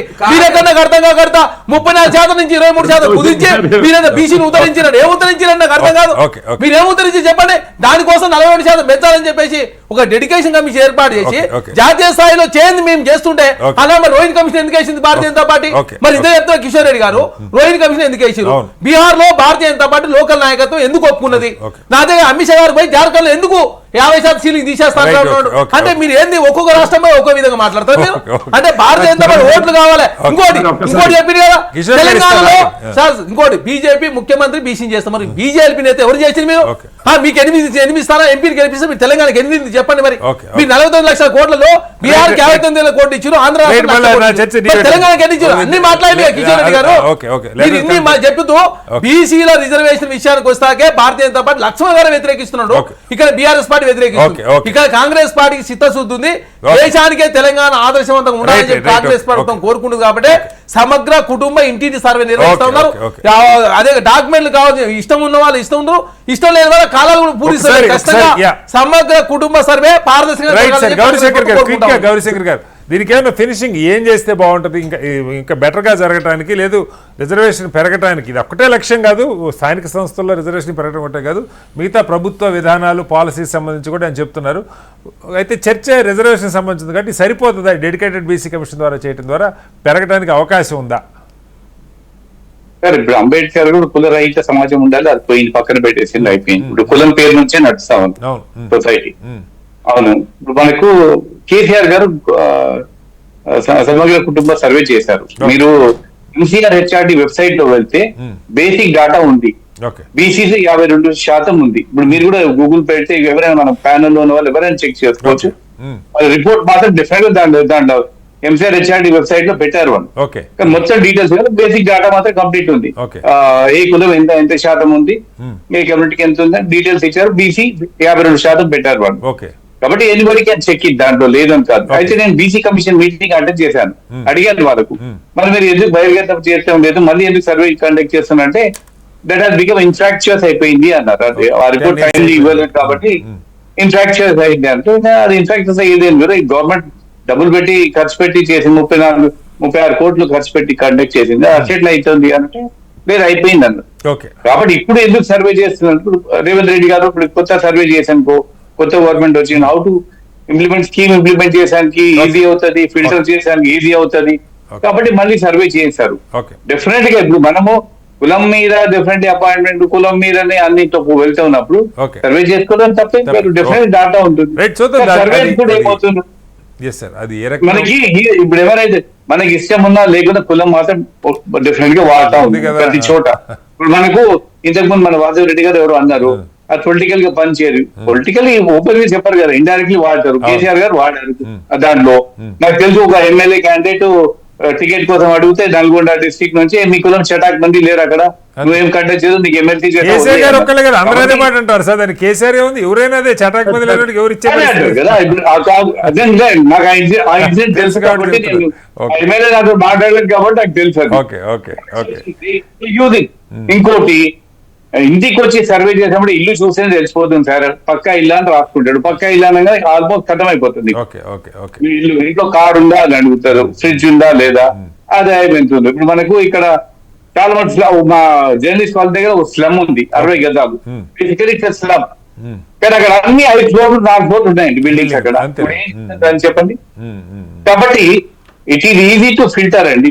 దీంట్లో ఫిల్టర్ చేయడానికి ఇది జెన్యున్ గా ఎలిజిబుల్ ఉన్న వాళ్ళకి ఇవ్వడానికి ఈజీ అవుతుంది. మంచిదే కదా సార్, ఏ ప్రభుత్వం అయినా గవర్నమెంట్ కాదు. ఇవి ప్రతిపక్షంలో ఎవరున్నా దాని మీద ఆందోళన చేస్తారు కానీ నిజంగా పబ్లిక్ మనీ ఇంకోటి ఖర్చు పెట్టినప్పుడు ఇప్పుడు రేవంత్ రెడ్డి గారు స్టేట్మెంట్ చూశాను. మీరు అపోజిషన్ గా ఉన్నప్పుడు ఒక స్టేట్మెంట్ ఉంటుంది, రూలింగ్ పార్టీలో ఉన్నప్పుడు ఏ గవర్నమెంట్ కూడా అదే చూడండి, మీరు ఏ పొలిటికల్ లీడర్ కూడా అదే మాట్లాడతారు. కాబట్టి డిఫరెంట్ గా ఇలాంటి సర్వీస్ ఉంటే వాళ్ళకి గవర్నమెంట్ కూడా ఈజీ ఉంటుంది Okay, sir. Implement the Okay, sir. Scheme. మనం- కానీ తప్పదు వల్ల పర్సనల్ డాటా ఇవ్వాల్సిన లేకుంటే ఇగ్నోర్ దాం. మనం ఇవ్వము అంటే వాళ్ళు ఏమి అవటం లేదు వాళ్ళు. రైట్, మనం మరొక అంశంలోకి వెళ్తాం. ముఖ్యమంత్రి గారు చెప్పిన దాని గురించి ఎన్నికల్లో పోటీ చేయడానికి ఏజ్ లిమిట్ని తగ్గించాలన్న ముఖ్యమంత్రి వ్యాఖ్యల మీద ఎన్నికల్లో ఓటు వేయటానికి ఇప్పుడు ఏదైతే 18 ఏళ్ళ నుంచి 21 ఏళ్ళకి తగ్గించారో అదే రీతిలో ఎన్నికల్లో కనీసం అసెంబ్లీ ఎన్నికల్లో పోటీ చేయడానికి వయోపరిమితిని 25 నుంచి 21 తగ్గించాలని తెలంగాణ ముఖ్యమంత్రి నిన్న బాలల దినోత్సవం సందర్భంగా జరిగినటువంటి మాక్ అసెంబ్లీలో మాట్లాడారు. వారు ఏమన్నారో ఒకసారి చూద్దాం. ఈరోజు మీ సభలో ఈరోజు ఇక్కడ జరుగుతున్న చర్చలో డ్రగ్ అబ్యూస్ బిల్తో పాటు హెడ్ క్వార్టర్స్ అండర్ 18 బిల్తో పాటు ఇప్పుడు శాసనసభకు పోటీ చేయాలంటే 25 సంవత్సరాలు నిబంధన ఉన్నది. గతంలో ఓటు హక్కు 21 సంవత్సరం ఉంటే రాజీవ్ గాంధీ గారు ఈ ఓటు హక్కును యువతకు అందుబాటులోకి తీసుకురావాలని 18 సంవత్సరాల వయసు నిండిన వాళ్ళందరికీ ఈరోజు ఓటు హక్కు వచ్చింది. 18 అండర్ 18 మీరు 18 కంప్లీట్ చేసుకున్నప్పుడు మీకు వచ్చే ఓటు హక్కును భారత ప్రధానమంత్రి రాజీవ్ గాంధీ గారు ఉన్నప్పుడు చట్టాన్ని రాజ్యాంగాన్ని సవరించి 21 ఇయర్స్ నుంచి 18 ఇయర్స్కు తీసుకొచ్చిన సంగతి మీ ద్వారా 18 ఇయర్స్ కంప్లీట్ చేసుకున్న మొట్టమొదటిసారి ఓటు వేయబోతున్న ప్రతి విద్యార్థులకు విద్యార్థినులకు నేను గుర్తు చేయదలుచుకున్నా. ఈరోజు ఓటు హక్కు ఓటు వినియోగించుకున్నప్పుడు మీకు ఆ హక్కు ఏ ప్రధానమంత్రి ఇచ్చిండ్రో కూడా మీకు తెలిసి ఉండాలి. అదేవిధంగా ఇంకొక బిల్లును కూడా ఇంకొక సూచన కూడా 21 సంవత్సరం నుంచి 18 సంవత్సరాలకు ఓటు హక్కును తగ్గించుకున్నప్పుడు ఎన్నికల్లో శాసనసభ పోటీ చేయడానికి 25 సంవత్సరాల నిబంధన ఉన్నది. ఈ నిబంధనను కూడా సవరించుకొని 21 సంవత్సరాలు పూర్తి చేసుకున్న వాళ్ళు శాసనసభకు పోటీ చేయడానికి అవకాశం కల్పిస్తే, చట్టాన్ని సవరిస్తే యంగర్ జనరేషను శాసనసభలో రిప్రజెంట్ చేయడానికి అవకాశం ఉంటుంది. ఈరోజు రైట్, ముందుగా కిషోర్ గారు, ఇది అంటే ముఖ్యమంత్రి ఒక అభిప్రాయం వ్యక్తం చేసినా ఇది రాష్ట్ర స్థాయిలో జరిగేది కాదు. జాతీయ స్థాయిలోనే పార్లమెంట్లోనే అసెంబ్లీకి పోటీ చేయడానికి వయోపరిమితిని తగ్గిస్తే నిజంగా కూడా మన నాయకులందరూ ఇప్పుడు ప్రతి ఎన్నికలప్పుడు ఈసారి కొత్తగా 18 ఏళ్ళు మీరు చూశారు అక్కడ. అదే రాజకీయ సభ కాదు, అంతా విద్యార్థులు, స్కూల్ విద్యార్థులు, కాలేజ్ విద్యార్థులు వచ్చారు. అంతా అరౌండ్ 18 ఇయర్స్ ఏజ్ ఉన్న పిల్లలు. ఎప్పుడైతే ముఖ్యమంత్రి గారి ప్రపోజల్ పెట్టగానే పెద్ద ఎత్తున హర్షాతిరేకం వ్యక్తమైంది. పిల్లలు దాని వెరీ మచ్ ఇంట్రెస్టెడ్, చాలా బాగా మాట్లాడారు కూడా. ఎవరన్నది పక్క పెడదాం, మాట్లాడగలిగిన వాళ్ళే పిలుస్తారు ఆబ్వియస్లీ, బట్ అద్భుతంగా మాట్లాడారు పిల్లలు. వాళ్ళు అనేక అంశాలు లేవనెత్తారు, మన సభల్లో చర్చలు ఇవన్నీ మాట్లాడారు. నిజంగా ఈ ఆలోచన, ఎందుకంటే మనకి వెళ్ళే కొద్దీ యంగెస్ట్ జనరేషన్ ఉన్నటువంటి దేశం, ప్రపంచంలోనే యువత ఎక్కువ ఉన్న దేశం మనం చెప్పుకుంటాం. కాబట్టి దీని గురించి ఏమన్నా పార్లమెంట్లో ఆలోచన చేస్తారు? అసలు బీజేపీ ఏమన్నా దీని మీద ఇవాళ రేవంత్ రెడ్డి గారు మాట్లాడారనే కాదు, మామూలుగా ఏదో ఒక ఆలోచన ఏమైనా ఉందా? సార్, ముందుగా నేను అంటే ఇంతకుముందు నాకు రెండో రౌండ్ ఛాన్స్ రాలేదు ఇంతకుముందు టాపిక్ మీద. అందరూ 2 సార్లు మాట్లాడారు. నేను అప్పుడు చరణ్ కౌశిక్ గారికి ఒక్క విషయం తెలియాలి. రాజకీయంగానే కాదండి బీసీలని ఇచ్చేసింది. నెహ్రూ గారి దగ్గర నుంచి రాజీవ్ గాంధీ గారి వరకు ఉద్యోగాల్లో రిజర్వేషన్స్ అని అంటేనే నెహ్రూ గారు అపోజ్ చేశారు. సెకండ్ క్లాస్ కంట్రీ అయిపోద్ది మనది అని చెప్పి. రాజీవ్ గాంధీ గారు నేను ఆర్టికల్ కూడా రాశాను, కాబట్టి నేను కావాలంటే నేను తీసి మొత్తం చదవగా డిబేట్ మొత్తం. అందుకని ఆగండి, ఈవెన్ మండల్ కమిషన్ ప్రాతిపదికన రిజర్వేషన్లు ఓబీసీలకు ఇస్తామన్నప్పుడు కూడా అపోజ్ చేసిన పార్టీ కాంగ్రెస్ పార్టీ అండి. బీజేపీ సపోర్ట్ చేసింది వీపీ సింగ్ గారి ప్రభుత్వం ఇది. కాంగ్రెస్ పార్టీ అపోజ్ చేసింది. సో ఇవి 2 విషయాలు వారు గుర్తుపెట్టుకోవాలి. వారు కూడా దేశమంతా గుర్తుంది, మండల్ వర్సెస్ చేసుకోవాలి. కమండల్ కాంగ్రెస్ వారు కమెండల్ కాంగ్రెస్ వారు ఎట్లా చేస్తారు అనేది కాదు కాదు పాదయాత్ర కిషోర్ గారు, చేసి మండల్ వర్సెస్ కమండల్ అని ఎన్నికలే జరిగినాయి సార్. మీరు ఎట్లా నాకు తెలిసి- అదే దీనిలోకి వద్దాం సార్. కైండ్లీ నాకు దాని చాలా ఇంపార్టెంట్ గురించి పాయింట్ మీరే- మాట్లాడుతున్నాం. ఓకే, మీ ఎలిగేషన్ మీరు చేశారు, గో హెడ్. నిమిషం సార్, ఇంకొక విషయమే ఉంది. నేను ఏమంటున్నానంటే ఈ కులం బేసిస్ అని అన్నారు కదా, చరణ్ కౌశిక్ గారు చెప్పినట్లుగా ఈ కులాలు అనేవి అన్ని రాజకీయాలు అన్ని మతాల్లో ఉన్నాయి చేయబట్టి ఇప్పుడు దాదాపు ముస్లిమ్స్ లో ఒక 60-65 కులాలు ఉన్నాయంటారు. మనకు తెలిసిందే షియా సున్నీ దగ్గర నుంచి అష్రఫ్లు పస్మండాల వరకు, అష్రఫ్ల నుంచి పస్మండాల వరకు, సుఫీలు, ఇట్లా రకరకాలుగా ఆ డివిజన్స్ అండ్ క్రిస్టియానిటీలో కూడా, ఎందుకంటే అక్కడ కూడా మనం లెక్కలు చూసుకోవాల్సిన వాళ్ళకు కూడా లబ్ధిగా జరగాలి ఇప్పుడు చేయబట్టి. అందరినీ చేస్తున్నారు కదా సార్ తెలంగాణలో. ఇప్పుడు ఇక్కడ కూడా పైనుంచి క్యాథలిక్స్ ప్రొటెస్టెంట్స్ అనే కాకుండా మెథడిస్ట్ అని, పెంటకాస్టల్స్ అని, సిరియన్ క్యాథలిక్స్ అని, ఇట్లాంటివి ఓ కుప్పలు. అండ్ ఇంకొక విషయం కూడా, అందులో కూడా సబ్ కాస్టింగ్ ఉందండి. అంటే చరణ్ కౌశిక్ గారు అది ఎత్తారు. ఇప్పుడు రెడ్డి క్యాథలిక్స్ వెళ్ళే చర్చికి ఇతర కులాల నుంచి కన్వర్ట్ అయ్యి వెళ్ళే రెడ్డి, కమ్మ ఇట్లాంటి వారు వెళ్తారు చూసారా, ఓసిస్ అని ఏదైతే అంటారు, అందులోకి మళ్ళీ ఇతర కులాల వారు కన్వర్ట్ అయ్యి వెళ్తే మళ్ళీ ఆ చర్చిలోకి రానియరు. ఏం లేదు సార్, ఒక చర్చ చెప్పండి సార్, ఎగ్జాంపుల్ నాకు తెలుసు. మీరు ఒక చర్చ చెప్పండి సార్, అలాంటి ఎగ్జాంపుల్ ఒకటి చెప్పండి. నాకు తెలుసు సార్, నాకు తెలిసి ప్రాక్టీస్ నేను ప్రాక్టీస్ లో జరుగుతుంటాయి సార్. నేను ప్రాక్టీస్ లో సంగతి చెప్తాను. మీరు హైదరాబాద్ లో మియాపూర్ లో ఉంది కూడా inter caste marriages sir, Miyapur లో కల్వర్ టెంపుల్ అని ఉంది. ఎందుకు సార్ ఈ చర్చ కులాల మధ్య, జనాల మధ్య వాళ్ళకు కూడా లబ్ధి జరగాలని చెప్పి అది కొంచెం మీరు వాళ్ళని రానివ్వరు అంటున్నారు. చేస్తే బాగుంటది అని నా ఉద్దేశం. హైదరాబాద్ లో బిగ్గెస్ట్ క్రిస్టియన్ టెంపుల్ కల్వర్ టెంపుల్ అని మియాపూర్ లో ఉంది. అది నడుపుతున్నది ఒక రూల్స్ ఉంటాయండి, ఒక్కొక్క చర్చితో ఒక రూల్స్ ఉంటాయి. అతను కమ్మ క్రిస్టియన్ నడుపుతున్నాడు దాన్ని బ్రహ్మాండంగా, మొత్తం అన్ని అందరు వెళ్తారు.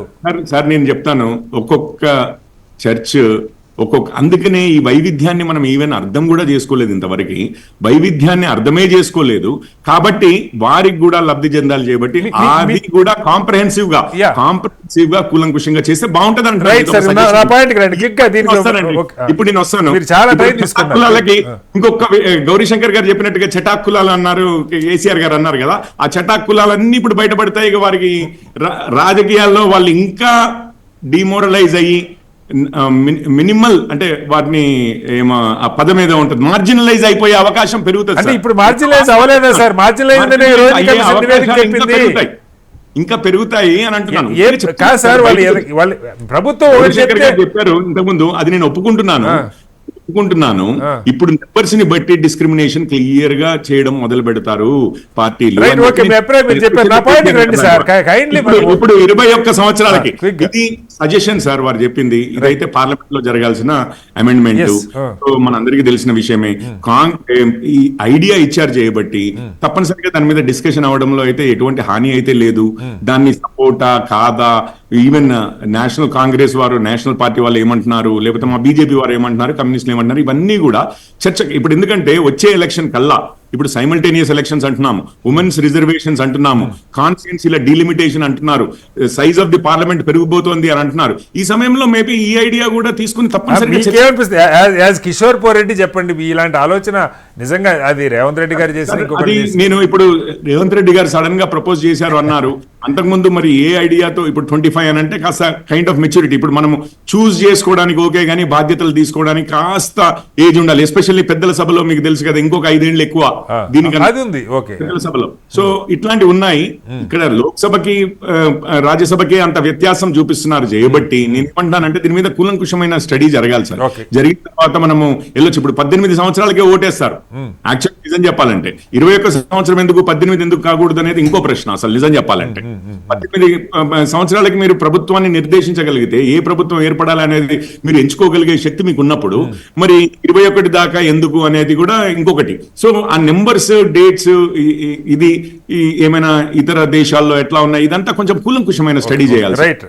అయితే కొట్టిపారేయట్లేదు అంటున్నాను. రైట్. గౌరీశంకర్ గారు, ఈ ఆలోచన నిజంగా రాజీవ్ గాంధీ గారు తెచ్చినప్పుడు చాలా మంది ఇలాగే మరీ ఓటు వేయడానికి 18 ఏళ్ళకి ఏం తెలుస్తాను, ఇవాళ ఆ ఓటర్స్నే పార్టీలు చాలా ఫోకస్ చేసుకొని మీరు యంగర్ జనరేషన్ ఫస్ట్ టైం ఓటేస్తారని చెప్తున్నారు. దేశంలో కూడా యువత భారీగా పెరుగుతున్నారు. యంగర్ జనరేషన్ ఉన్న అతి ఎక్కువ సంఖ్యలో ఉన్న దేశం భారతదేశం. దాదాపు 70% మంది 34-35 ఏళ్ల లోపు వాళ్ళే ఉన్నారని చెప్తారు.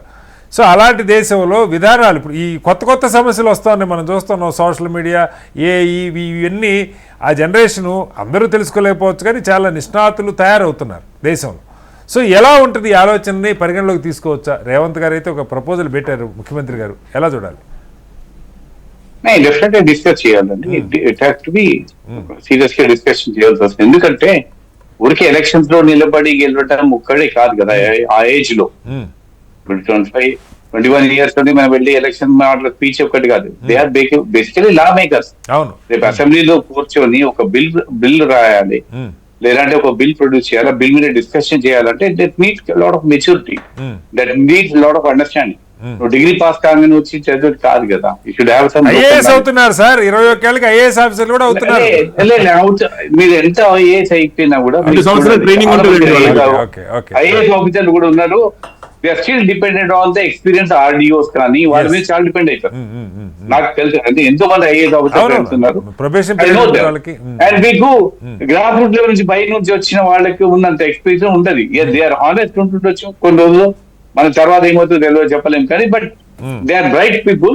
But at the same time ground level experience, day to day how to deal with the people అంటే మళ్ళీ మెచ్యూరిటీ తోటి వస్తుంది. కాబట్టి ఇప్పుడు అసెంబ్లీలో మీరు ఇమీడియట్లీ 21 years ఎలక్ట్ చేసిన అసెంబ్లీ ఎలక్షన్ డబుల్ ఖర్చు పెట్టేసి రావద్దు, ఎలక్షన్ లో గెలవచ్చు. But to prepare a bill, to understand the things, public welfare కి ఎట్లా ఆలోచన చేయాలంటే it takes some maturity level ఉంటుంది. డెఫినెట్ గా it can be given a thought. ఎందుకంటే 18 years కి ఓట్ వేసి దీనికి తప్పేముంది అన్నప్పుడు అంటే ఎస్ డిబేటబుల్ థింగ్. మనకి ఏమవుతుందంటే ఇప్పుడు అపర్ అవుతుంది ఎమ్మెల్సీ బైకాస్మెంట్ ఎలక్షన్స్ కాబట్టి మనకు ఇవి ఉన్నాయి కాబట్టి ఒకటి ఎమ్మెల్యే ఉంటుంది, ఎమ్మెల్సీ ఉంటుంది. ఎమ్మెల్సీ ఒకప్పుడు ఏముండేది, they are highly educated people, journalist కానీ, సైంటిస్ట్ కానీ, డాక్టర్స్ కానీ అలాంటి వాళ్ళని పెట్టారు. ఎందుకంటే వీళ్ళు పంపించిన బిల్స్ కూడా వాళ్ళు చదివి ఎస్ దాన్ని మళ్ళీ కావాలంటే వాళ్ళకి కరెక్షన్ చేసుకొని పంపించే లెవెల్ ఉండేది. రాను అది పోయింది. ఈవెన్ రాజ్యసభలో కూడా అలాగే అయినారు. పొలిటికల్ నా వైఫ్ కి టికెట్ రాలేదంటే ఆ వైఫ్ కి ఎమ్మెల్యే రాజ్యసభ టికెట్ ఇచ్చేయాలి. ఇప్పుడు లేటెస్ట్ గా మన కాంగ్రెస్ పార్టీలో ఒక ఎంపీ టికెట్ రాజ్యసభ ఇచ్చేది అందరు షాక్ అయ్యారు. ఆల్రెడీ దగ్గర 30 years కూడా లేదు, ఎందుకు ఇచ్చారని పెద్ద డిస్కషన్ నడుస్తుంది కాంగ్రెస్ పార్టీలో. కాబట్టి అట్లీస్ట్ ఒక సీనియర్ లెవెల్లో డెఫినెట్ గా రాజ్యసభ కానీ ఎమ్మెల్సీ లెవెల్లో ఉన్నప్పుడు హైలీ ఎడ్యుకేటెడ్ ముఖ్యమంత్రి గారు కూడా రాజ్యసభ ఎంపీ మాట్లాడాలి, ఓన్లీ ఎమ్మెల్యే గురించే మాట్లాడాలని స్పెసిఫిక్ గా. ఇది ఇప్పుడు ఎమ్మెల్యే ఒక్కటి ఎలక్షన్స్ కాదు కదా. సపోజ్ 21 years కి ఎమ్మెల్యే ఎలక్ట్ అయ్యి వచ్చాడు, but he should be able to prepare a bill. రేపు పొద్దున అసెంబ్లీలో కూర్చొని డిస్కస్ చేసి ఆ నాలెడ్జ్ ఉండాలి కదా. అంటే 21 years కి మనకి ఐఏఎస్ రాస్తున్నారు అని అందరు రాయటం లేదు కదా. లక్షల మంది ఇక్కడ కూడా సార్ ఇది నిజంగా కూడా మన అందరికి కొంచెం ఏజ్ పరమైన ఇది ఉండొచ్చు, కానీ ఇప్పుడు ఎమ్మెల్యే అవగానే బిల్లులు రాస్తారని కూడా ఏం లేదు సార్. ఆ ఎమ్మెల్యేలు ఎంతమంది అవుతారు వాళ్ళలో అండర్స్టాండింగ్ కదా. Definitely that can be discuss. రేపొద్దున ఇవాళ రేపొద్దున మెజారిటీ ఒపీనియన్ ఎట్లా ఉంటది, హౌ డస్ పీపుల్ రియాక్ట్. రేపొద్దున ఇంకా మన సీనియర్ సైంటిస్ట్, డాక్టర్స్ అందరితో ఒపీనియన్ చేసే సొసైటీలో ఉన్న వాళ్ళందరి దగ్గర ఒక డిబేట్ పెట్టేది, డిస్కషన్స్ పెట్టేసేసి రేపు పొద్దున రికమెండ్ చేశారనుకోండి, తప్పేముంది, నథింగ్ రాంగ్ ఉంది. మళ్ళీ వస్తాను సార్ మీ దగ్గరికి వాసుదేవ్ రెడ్డి గారు. ఇక్కడ 2-3 ఎగ్జాంపుల్స్ మనం ఈ మధ్యకాలంలో సరే పార్టీలు ఏమన్నా కానీ కన్నయ్య కుమార్ కావచ్చు, లేకపోతే రోహిత్ వేములు కావచ్చు, ఇంకొక అతను గుజరాత్లో ఈ పటేల్ రిజర్వేషన్ మీద ఉద్యమం చేశాడు, అబ్బాయి పేరు నాకు గుర్తులేదు, సమ్ పటేల్ అతను కావచ్చు. ఇప్పుడు మహారాష్ట్రలో మరాఠా రిజర్వేషన్ మీద ఇంకొక యంగ్స్టర్ ఎవరో ఫైట్ చేస్తారు. అంటే బీజేపీ కావచ్చు, లేదా మీకు విద్యార్థి విభాగాలు చాలా బలంగా ఉంటాయి. చాలా సందర్భాల్లో వాళ్ళకి అవకాశాలు రావట్లేదన్నది సరే 21 చేయగానే ఇచ్చేస్తారని కూడా కాదు, మళ్ళీ వారసత్వం గొడవ తింటే ఉండొచ్చు పార్టీలు, అది కూడా చర్చ కాదు. కానీ ఇవాళ లా కాలేజీలు కూడా చాలా అద్భుతమైన కాలేజీలు, ప్రైవేట్ రంగంలో గవర్నమెంట్లో బ్రహ్మాండమైన లాయర్స్, సుప్రీంకోర్టు హైకోర్టు లాయర్లు వీళ్ళంతా కూడా 21 ఏళ్ళకి వచ్చేస్తున్నారు. ఐఏఎస్లు అవుతున్నారు, ఐఐటీలు అవుతున్నారు, డాక్టర్లు అవుతున్నారు, లాయర్లు అవుతున్నారు, చార్ట్ అకౌంట్లు అవుతున్నారు. వీళ్ళకి ఎవరికి పరిజ్ఞానం లేదు, అవసరం లేనటువంటి పరిజ్ఞానం ఎమ్మెల్యేకే కావాలా అంటే క్వశ్చన్ మార్క్. నాకు తెలిసి అయితే ఒకటే అండి, ఇప్పుడు ముఖ్యమంత్రి గారు 21 సంవత్సరాలు కుదిస్తే బాగుంటుంది, యంగర్ జనరేషన్ వస్తారని వారు ఏదైతే అన్నారో, ఒక మాట నేను చెప్తా ఉన్నాను. ఇవాళ ఫస్ట్ క్లాస్ జాయిన్ కావాలంటే స్కూల్లో ప్రైవేట్ స్కూల్లో మినిమం 5 years ఉండాలి అబ్బాయి. అంటే ఎస్ఎస్సికి 16 years, ఇంటర్మీడియట్ 18 years. మీరు అన్న ఇంజనీరింగ్కు 4 సంవత్సరాలు 22 years 21 yearsకి ఇంజనీరింగ్ అయిపోతుంది, లేకపోతే మెడికల్ ఏదన్నా ఉన్నా అయిపోతుంది. చదువుకున్న వాళ్ళు ఎవరైనా మినిమం అయితే గ్రాడ్యుయేషన్ చేయాలి కదా. నేను అనుకుంటా, నేను నా పర్సనల్ ఒపీనియన్ చెప్తా ఉన్నాను, 21 సంవత్సరాలు కుదించడం కంటే శాసనసభలో మినిమం ఎమ్మెల్యేకు డిగ్రీ క్వాలిఫికేషన్ పెడితే బ్రహ్మాండంగా చదువుకున్న వాళ్ళు రాజకీయాలకు వస్తారని నా అభిప్రాయం. ఇప్పుడు ఉన్నోళ్ళు చదువు లేని వాళ్ళు చదువుకున్న వాళ్ళు ఉన్నారు సార్. ప్రజలు ముంచుతుందంతా ప్రజలు చదువుకున్న వాళ్ళే. నేనేమంటే అన్నిటి విషయాల మీద అవగాహన ఉంటుంది. రెండవది 21 సంవత్సరాలకు కొంత, ఎందుకంటే నేను దాన్ని ఏం కొట్టిపడేయడం కాదు, కానీ దీని మీద చాలా డిబేటబుల్ కావాలి. ఉదాహరణకి నేను చిన్న కేటీఆర్ గారే తీసుకోండి. ఫర్ ఎగ్జాంపుల్, తెలంగాణ ఉద్యమం స్టార్ట్ అయ్యే వరకు ఆయన చదువుకొని అమెరికాలో ఉద్యోగం చేసుకుంటున్నారు. అప్పటిదాకా రాజకీయాలు ఎంత పట్టించుకున్నారో నాకు తెలియదు, వాస్తవంగా పట్టించుకొని ఉండొచ్చు. బట్ ఒకసారి దిగ్గానే ఇవాళ అద్భుతంగా మాట్లాడగలిగిన, అంటే ఇప్పుడు ఆయనకి 47-45 వచ్చి ఉండొచ్చు, కానీ ఎంతో నాకు వయసు కరెక్ట్గా తెలియదు. 49 ఉంటుంది. బట్ తెలంగాణ ఉద్యమం ప్రారంభం అయినప్పుడు ఆయన వచ్చిన 2006లో వచ్చింది. 2006లో వచ్చిన 10-20 ఏళ్ళు అవుతుంది ఆయన వచ్చి. వయసు ఒక్కళ్ళనే కాదు, అలా చాలా మంది గిఫ్టెడ్ పీపుల్ ఉంటారు సార్ సమాజంలో. నేనేమంటున్నానంటే సబ్జెక్ట్ ఉంటది, యంగ్ ఉంటది, ఏజ్ ఉంటది, కొట్లాడడానికి 40 సంవత్సరాలు రాజకీయాలు అవకాశం ఉంటది, కాదని అంటలేను. కాకపోతే మెచ్యూరిటీ లెవెల్స్ ఎంత పెరుగుతాయి అనేది కూడా మనం చర్చించాల్సిన అవసరం ఉన్నది. ఎందుకంటే అబ్బాయికి 21 years అంటే ఇప్పుడు మన ఇంట్లో ఇప్పుడు మా అన్న కొడుకో వాడి కొడుకో, ఇప్పుడు మా అన్న కొడుకు ఇంజనీరింగ్ అయిపోయింది, ఎగ్జాంపుల్ చెప్తున్నాను, వాడికి 21 years ఉంటుంది, వాడికి పెద్దగా ఐడియా లేదు. చాలా మంది తెలియదు, అందులో సందేహం లేదు. ముఖ్యమంత్రి చెప్పిన కూడా ఉన్నారు. సో ఇది సోషల్ అవేర్నెస్ అనేది అన్ని కుటుంబాలలో ఉంటుందని నేను అనుకుంటలేను. ఒక్కొక్కసారి రాజకీయ కుటుంబంలో ఉన్న వ్యక్తులు కూడా వాళ్ళ బిడ్డలు అమెరికాలో చదివితే ఇక్కడ పరిస్థితి ఏంటో కూడా కొత్తగా పట్టించుకునే పరిస్థితి ఉంటుంది. దానికంటే ఏజ్ కంటే ముఖ్యంగా ఎడ్యుకేషన్ తో పాటు సోషల్ అవేర్నెస్ ఉన్న క్యాండిడేట్లకు ప్రోత్సాహాలు అన్ని రాజకీయ పార్టీలు, not only Congress, not only BJP, అన్ని రాజకీయ పార్టీలు యంగ్ జనరేషన్ కి అవకాశాలు ఇచ్చి భవిష్యత్తులో 40 సంవత్సరాలు రాజకీయాలు ఉంటాడని ఆ విధంగా ఆలోచన చేస్తే కనుక డెఫినెట్ గా ఒక 20-30 సంవత్సరాలు ఇప్పుడు తాను ఉన్నాడు విద్యార్థి నాయకత్వం నుంచి నేను విద్యార్థి నాయకత్వం నుంచి వచ్చిన నేను చరణ్ కౌశిక్ కానీ నేను కానీ విద్యార్థి యూనియన్ లో పనిచేసి విద్యార్థి తెలంగాణ ఉద్యమంలో తను కాంగ్రెస్ అనుబంధంగా, నేను బీఆర్ఎస్ అనుబంధంగా, కిషోర్ రెడ్డి గారు కూడా చేయవచ్చు బహుశా. చాలా మంది విద్యార్థి నుంచి వచ్చిన వాళ్ళమే. కానీ నేనేమంటున్నా, ఏజ్ తగ్గించడం వల్ల ఈ మెచ్యూరిటీ లెవెల్స్ తక్కువ ఉంటాయి కావచ్చు. దాని మీద వారు మాట్లాడిన దాని మీద సార్ అది కూడా స్టేట్ గవర్నమెంట్ చేసేదానికి కూడా అవకాశం లేదు కదా, సెంట్రల్ గవర్నమెంట్ చర్చ జరగాలి. డెఫినెట్ గా ఇంతకుముందు కిషోర్ రెడ్డి గారు అన్నట్టు రేపు కొత్త కాన్సెన్సీలు పెరుగుతా ఉన్నాయి, డీలిమిటేషన్ అయితే అంటా ఉన్నారు. ఆ లోపు ఇంకేమన్నా అయితే కొత్త జనరేషన్ వస్తుంది కావచ్చు. కానీ ఎక్కువగా వచ్చే జనరేషన్ అయితే నాకు తెలిసి, నా పర్సనల్ ఒపీనియన్, ఎక్కువగా రాజకీయ వారసత్వంలోకి వెళ్ళి వచ్చే అవకాశం ఉంటుంది తప్ప కొత్తగా ఎదగడానికి అయితే అవకాశం ఉండదు. మీరు అది 30 పెట్టినా రాజకీయ వారసత్వం, 25 పెట్టినా రాజకీయ తొందరగా రాగలుగుతారండి. ఇప్పుడు మాలాంటి వాళ్ళు సెల్ఫ్ గా మీరు ఎదిగిన వాళ్ళు, అంటే బయట నుంచి కష్టపడి వచ్చిన కింద నుంచి వచ్చిన వాళ్ళకు డక్కీలు మొక్కీలు తిని అనేక రకాలుగా రావచ్చు. అప్పటికే ఏజ్ కొంత క్రాస్ అయితే అంటది. వాళ్ళకు తొందరగా అనుకోకుండా కొంతమంది వస్తారు, కుటుంబంలో ఏమైనా ఇన్సిడెంట్లు జరిగితే కొంతమంది డైరెక్ట్ గా రాగలుగుతారు, అనుకోకుండా కొంతమంది వస్తారు, కొంతమంది కావాలని తీసుకొస్తారు ఏదో రకంగా. సో కాబట్టి దీని మీద అయితే డిబేట్ జరగాల్సిన. ఒకసారి చరణ్ గారు, ఇప్పుడు నిజంగా మీలాంటి వాళ్ళు ఇక్కడ 25 ఏళ్ళు రాగానే ప్రతివాడు ఎమ్మెల్యే అయిపోరు. 30 ఏళ్ళోడు ఎట్లా జనం ఓట్లు వేస్తేనే 30 ఏళ్ళు అయినా, 60 ఏళ్ళు అయినా, 25 ఏళ్ళు అయినా, ఆ మెచ్యూరిటీ లేనివాడికి ఎలాగో జనం ఓట్లు వేస్తారా, లేదా పార్టీలు సీట్లు ఇస్తారా? పార్టీలను బట్టి ఎక్కువ ఇస్తారండి క్యాండిడేట్ల కంటే. పార్టీలు కూడా క్యాండిడేట్ పవర్ఫుల్ కనపడాలి కదా. ఇప్పుడు ఉదాహరణ కేటీఆర్ గారు ఉన్నారు. నేను ఎందుకు చెప్తుంటే ఒక ఎగ్జాంపుల్, కంపారిటివ్లీ ఒక యంగర్ లీడర్ కాబట్టి చెప్తా ఉన్నా. ఒక ఎగ్జాంపుల్, కాంగ్రెస్లో కూడా చాలా రాహుల్ గాంధీనే తీసుకుని 50 ఏళ్ళ లోపు ఉన్నాడు ఆయన, 52, 53 ఉంటుండొచ్చు, 53, 54 ఉండొచ్చు. సో ఆ యంగర్ జనరేషన్కి ఉండేటువంటి ఫైరు, వాళ్ళు మాట్లాడే తీరు ప్రజలు అందరూ ఆకట్టుకుంటారని కూడా లేదు, వాళ్ళలో చచ్చుపుచ్చులు ఉండొచ్చు, నేను అవి కాదంట్లా. కానీ ఇది ఒక చర్చ జరిగితే నిజంగా రేపొద్దున మరింతగా అవకాశాలు రావడానికి. కానీ కొంత యంగర్, ఇప్పుడు నిజంగా మీరు చూస్తే కొన్ని దేశాల ప్రధానులు సార్, ఇప్పుడు ఫిన్లాండ్ మొన్న ఎక్కడో చూశాను, 34 ఏళ్ళు 35 ఒక దేశానికి ప్రధాని, చాలా బాగా విషయాలు తెలుసుకుంటున్నారు. యూరోపియన్ కంట్రీస్లో అయితే ఇంకా అద్భుతంగా చాలా యంగర్ జనరేషన్ ఉంటారు. మన అమెరికాలో లాగా 80 ఏళ్ళు 90 ఏళ్ళు పోటీ చేసే దేశాలు చాలా తక్కువ ఉన్నాయి. దీని మీద లోతుగా రేవంత్ రెడ్డి గారు అయితే ఒక ప్రపోజల్ చేశారు, కానీ ఏంటి దీన్ని ముందుకు తీసుకెళ్లే ఆలోచన ఉందా?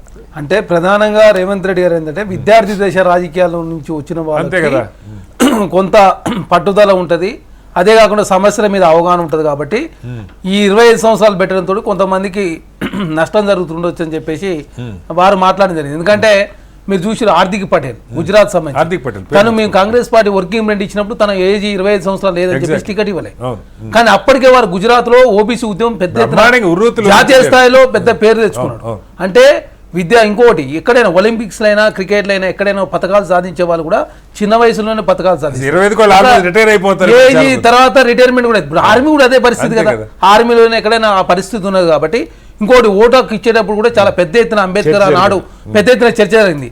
కొంతమంది డిగ్రీ ఉన్న వాళ్ళకి ఓటు ఇవ్వాలని, కొంతమంది ఇన్కమ్ ట్యాక్స్ కట్టే వాళ్ళకి ఓటు ఇవ్వాలని, కొంతమందికి ఇల్లు ఉన్న వాళ్ళకి ఓటు ఇవ్వాలని, మహిళలకు ఇవ్వద్దని, ఇవన్నీ వచ్చినప్పుడు అందరు కూర్చొని ఇది సనాతన ధర్మం హిందూ ధర్మంలో భాగం. ఎందుకంటే వస్తున్న పరిస్థితుల ఆధారంగా మారుతుంటారు అన్నట్టు.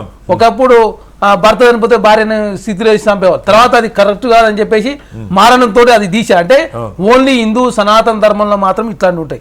అంటే బుక్ లో ఉన్నటువంటి ఫాలో అయ్యేది కాకుండా వస్తున్న మార్పుల ఆధారంగా మారే సంస్కృతి ఓన్లీ సనాతన హిందూ ధర్మంలో ఉంటుంది. కాబట్టి దానిలో భాగంగా ఎందుకంటే ఎక్కడైనా ఓ ఇండస్ట్రీ అయినా ఏదైనా కూడా యంగ్స్టర్సే పెద్ద ఎత్తున అంటే రిజల్ట్ అనేది యంగ్స్టర్స్ రీసెర్చ్ చేస్తారు, అదే పట్టుదల ఉంటుంది.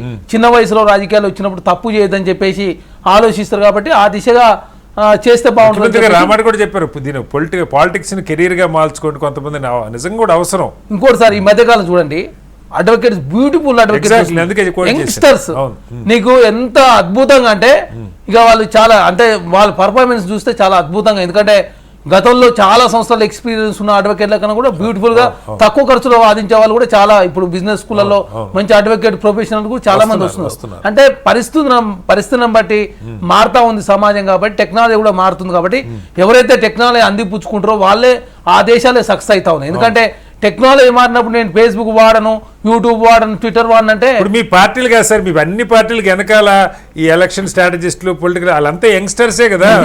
సోషల్ మీడియాలో ఏం పెట్టాలి మీకు వివరాలు చెప్తుందంతా యంగ్స్టర్స్. సపోజ్ ఎగ్జామ్ మా కాంగ్రెస్ పార్టీ చాలా మంది ఫేస్బుక్, ట్విట్టర్, వాట్సాప్ వాడడంలో వెనకపోయి టెక్నాలజీ మారడంతో చాలా మంది ఫేస్బుక్, వాట్సాప్ ఇవన్నీ వాడడంతో ప్రధానంగా యంగ్స్టర్స్ ని ఆకర్షించడం, యంగ్స్టర్స్ ఓట్లు. అదే కాకుండా ఆ వయసులో తప్పు చేయాలనే తత్వం ఉండదు. తర్వాత ఓటుకు పైసలు తీసుకుని ఓటేయాలనే ఉండదు. కాబట్టి దానిలో భాగంగా జరిగింది. అదే కాకుండా ఇప్పుడు అనిల్ కుమార్ యాదవ్ గారికి 40 సంవత్సరాలు రాజ్యసభ ఇస్తే చిన్న వయసులో ఇచ్చారు. ఎక్కడి చిన్న వయసులో ఇచ్చారు? 25 సంవత్సరాలకు ఎమ్మెల్యే ఉన్నప్పుడు 30 సంవత్సరాలకు ఎమ్మెల్సీ రాజ్యసభ, 40 సంవత్సరాలు ఉన్నప్పుడు పెద్ద వయసే కదా. అంటే వాళ్ళ ఇప్పుడు లెక్క ఏంటంటే 60 ఏళ్ళు 50 ఇంకొకటి అప్పటికి ఇప్పటికి మారింది సార్ పరిస్థితి. నీకు 25 సంవత్సరాలు షుగర్ వస్తున్నది. ఇప్పుడు నీకు ఆరోగ్య పరిస్థితి బాగాలేకపోతే నీ ఆరోగ్యాన్ని ఎప్పుడు చూసుకుంటావు? ఈ దేశ పరిస్థితి, రాష్ట్ర పరిస్థితి ఎప్పుడు చూస్తావు? ఈ దేశ అభివృద్ధిలో నువ్వు ఎప్పుడు భాగస్వామ్యం తప్పు తప్పు సార్. ఇప్పుడు అనిల్ కుమార్ యాదవ్ కూడా ఎన్ఎస్ఏ నుంచి యూత్ కాంగ్రెస్ పనిచేసిన వచ్చి వ్యక్తి. మేమందరం కూడా రాజకీయాల నుంచి వచ్చినాం. మాకు అవగాహన లేకుండా ఉండదని అంటే వీలు ఉండదు కదా సార్. అంటే డిగ్రీ ఎవరైనా ఒక డిగ్రీ ఇంటర్మీడియట్ తర్వాత డిగ్రీ అయిపోయిందంటే ఆల్మోస్ట్ అందరూ మెచ్యూరిటీ వస్తూనే ఉన్నది. కాబట్టి ఆ దిశగా ఆలోచించాలని చెప్పేసి రేవంత్ రెడ్డి గారు నేను ఆ సందర్భంగా మాట్లాడిన మాటలు. కాబట్టి చర్చ జరగాల్సిన చర్చ జరిగినప్పుడు ఏదైనా జరగవచ్చు. కిషోర్ గారు, ఈ ఈవెన్ జాతీయ స్థాయిలో మీరు గమనించే ఉంటారు స్పోక్స్ పర్సన్స్ కూడా పార్టీలు ఏమన్నా కానీ ఈవెన్ కొంతమంది అనలిస్టులు అనుకోండి, లేకపోతే పార్టీలను రిప్రజెంట్ చేస్తున్న వాళ్ళు అనుకోండి, ఇన్వెస్ట్మెంట్ బ్యాంకర్స్ అనుకోండి, చాలా అద్భుతంగా మాట్లాడుతున్నారు, బ్రహ్మాండంగా ప్రజెంట్ చేస్తున్నారు. 60 ఏళ్ల చరిత్ర అవపోసను బట్టి కూడా మాట్లాడుతున్నారు. చాలా నేషనల్ డిబేట్స్లో మనం చూస్తే ఫెంటాస్టిక్గా మాట్లాడుతున్నారు పార్టీలకు అతీతంగా. సో టాలెంట్ ఉంది, ఏజ్తో సంబంధం లేకుండా టాలెంట్ని చాలా త్వరగా ఎక్వైర్ చేసుకుంటున్న జనరేషన్ మనం చూస్తూ ఉన్నాం.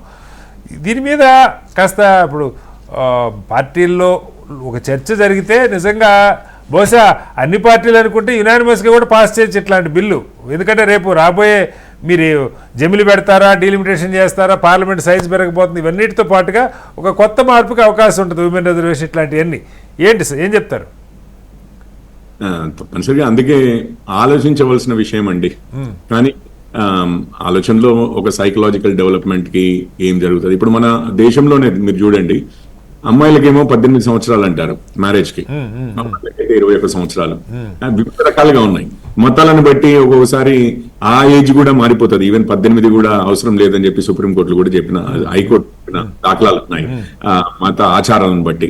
అంటే మనం ఒక పర్సన్, ఒక వ్యక్తి, స్త్రీ గాని పురుషుడు గాని ఎవరైనా కావచ్చు, బాలిక గాని బాలుడు గాని, వాళ్ళు మెంటల్లీ, సైకలాజికల్లీ, మానసికంగా, లేకపోతే even physically, mentally, psychologically, emotionally, ఈ 4 విధాలుగా కూడా మెచ్యూర్ అవ్వడానికి ఫలానా ఏజ్ ఉంటే గాని ఈ వయసు వస్తే అది బయాలజీ మీద కూడా డిటర్మైన్ అయి ఉంటదండి. అంటే పర్టికులర్ మన హార్మోనల్ విషయాలే కానివ్వండి, ఇంకొకటి ప్యాటర్న్స్ అనే కానివ్వండి. ఎందుకంటే చెప్తారు ఇప్పుడు ఆల్కహాల్ అనేది మీకు టీనేజర్స్ లో చూపించినంత ఎఫెక్ట్ ఏజ్డ్ వాళ్ళలో చూపించదు అని. ఎందుకంటే అండ్ వాళ్ళ బ్రెయిన్ మీద చూపించినంత ఎఫెక్ట్ ఎంత డేంజరస్ అనేది, ఇట్లాంటివన్నీ కొంచెం సైంటిఫిక్ అనాలిసిస్ స్టడీస్. ఇప్పుడు నేను చూస్తున్నాను యుఎస్ లో ఏంటి రూల్ అని చెప్పి, అక్కడ హౌస్ అంటే అక్కడ లోక్సభ అండి, లోక్సభకి 25 సంవత్సరాలు, మనలాగే అక్కడ సెనేటర్ అంటే రాజ్యసభ టైప్ 30 సంవత్సరాలు ఉంది, అది మనలాగే ఉంది. సో ఒక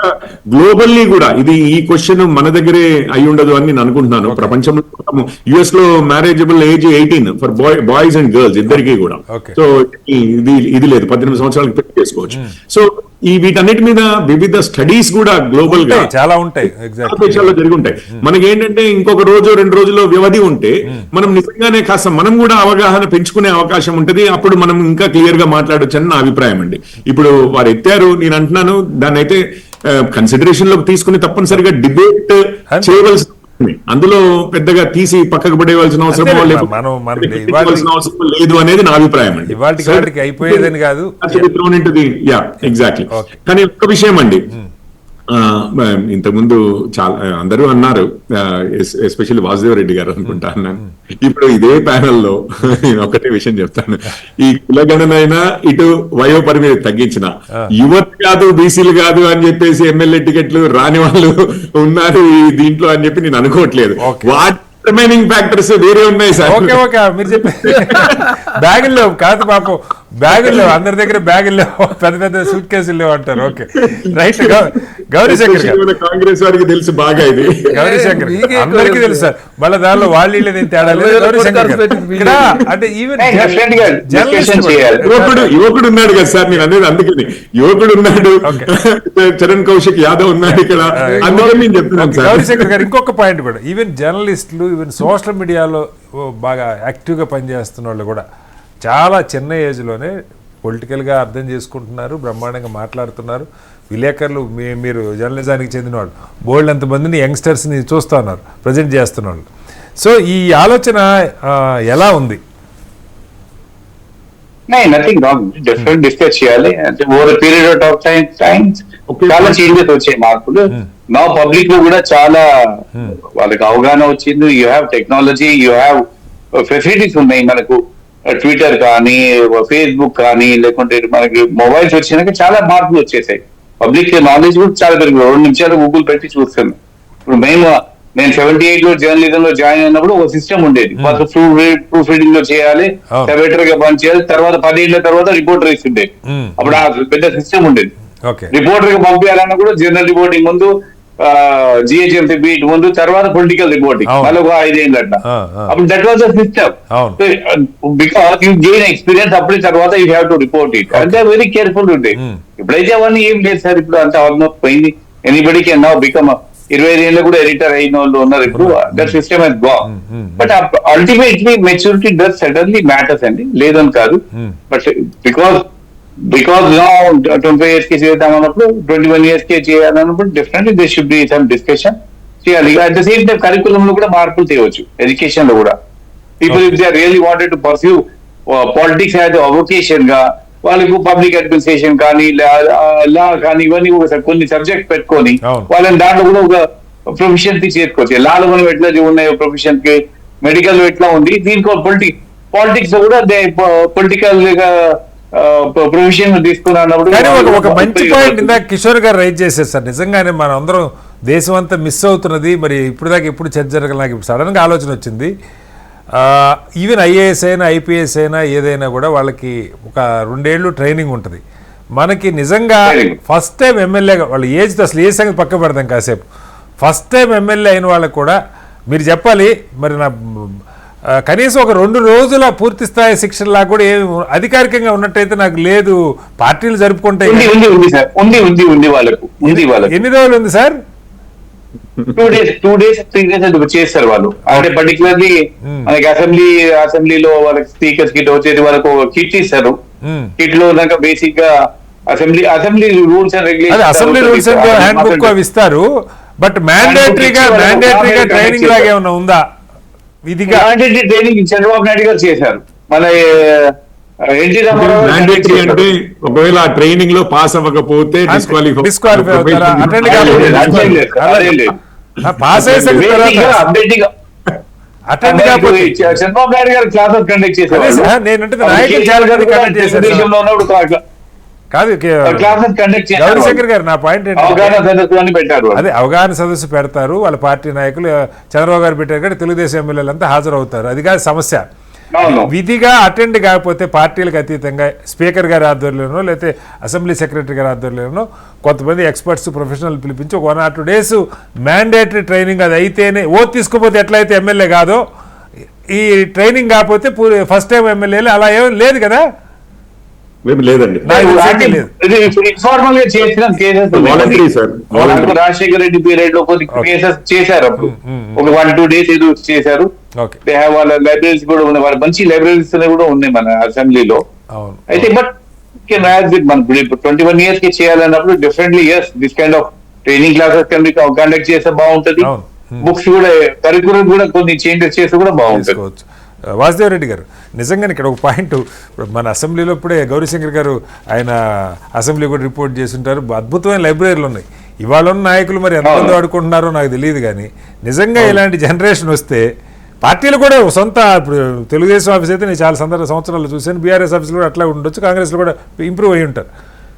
వీటిని ఉన్న లైబ్రరీస్ని ఇష్యూస్ మీద డెప్త్ అగ్రికల్చరు లేదా మరొకటి వీటిని వాడుకునేది ఈ ఇప్పుడున్న ఎమ్మెల్యేలు 100 కోట్లు పెడతాం ఎట్లా లేదా తెచ్చుకోవటం ఎట్లా ఈ లెక్కే తప్పితే పార్టీలకు అతీతంగా ఆఫ్ ది రికార్డ్ మనం మాట్లాడుకుంటే నిజంగా కాస్త యంగ్ జనరేషన్ వస్తే ఏముందో చదివి కాస్త సమాజానికి పనికొచ్చే నిర్ణయాలు చేస్తారేమో ఆలోచన చేయొచ్చు. ఏం చెప్తారు?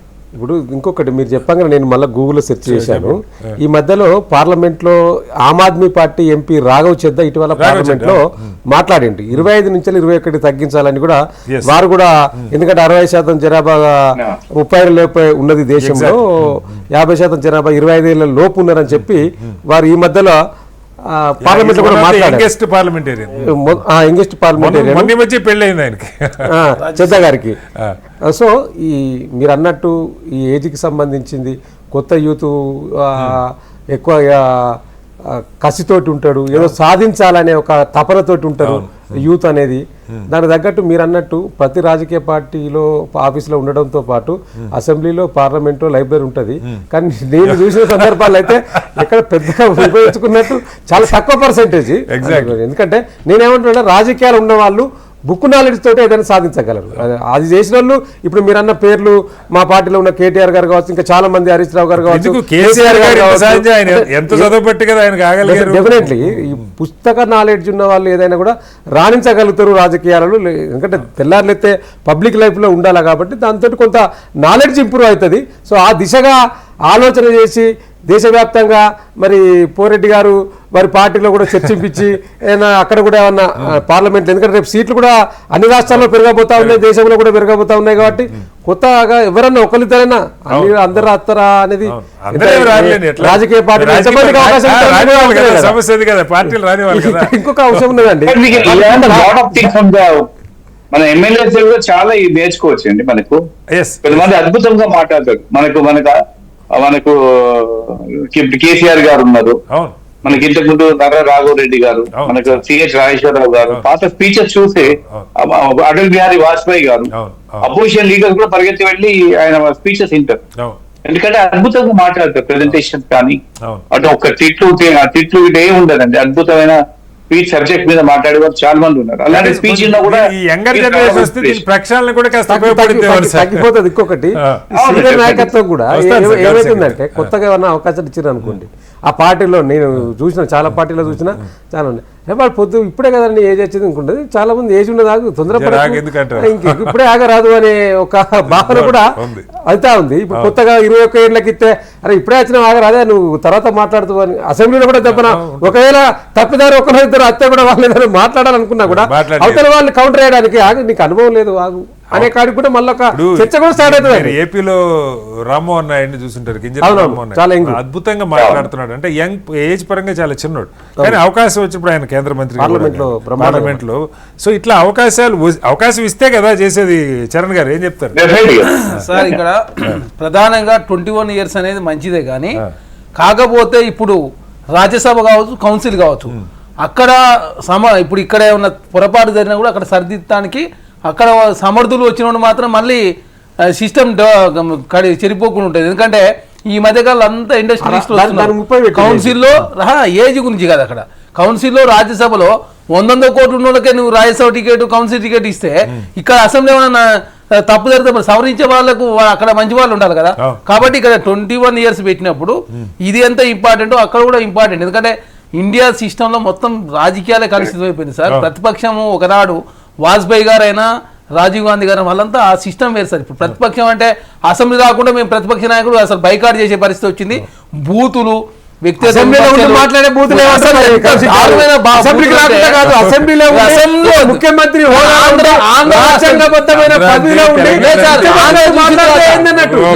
ఆంధ్ర చూసిన తర్వాత ఆంధ్రలో అయితే ఇక భార్యల గురించి కూడా, పిల్లల గురించి అసలు ఎంత దరిద్రమైనటువంటి వ్యవస్థ వచ్చిందంటే అవన్నీ కూడా మారాల్సిన అవసరం సార్. ఇది ప్రతిపక్షం అంటే బాధ్యతే, అధికార పక్షమైన బాధ్యతే. ఇవాళ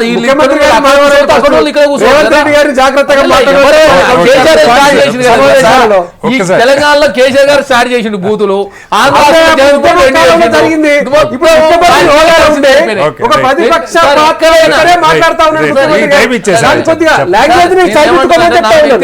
ఎక్కడైనా కూడా రాజకీయాలు అనేది విలువలతో కూడా, ఎందుకంటే అందరికి అవకాశం రాదు. అవకాశం వచ్చిన వాళ్ళు బూతులు తిట్టుకుని ఇవన్నీ చేస్తుంటే ప్రజలు మనల్ని అసహించుకుంటారు.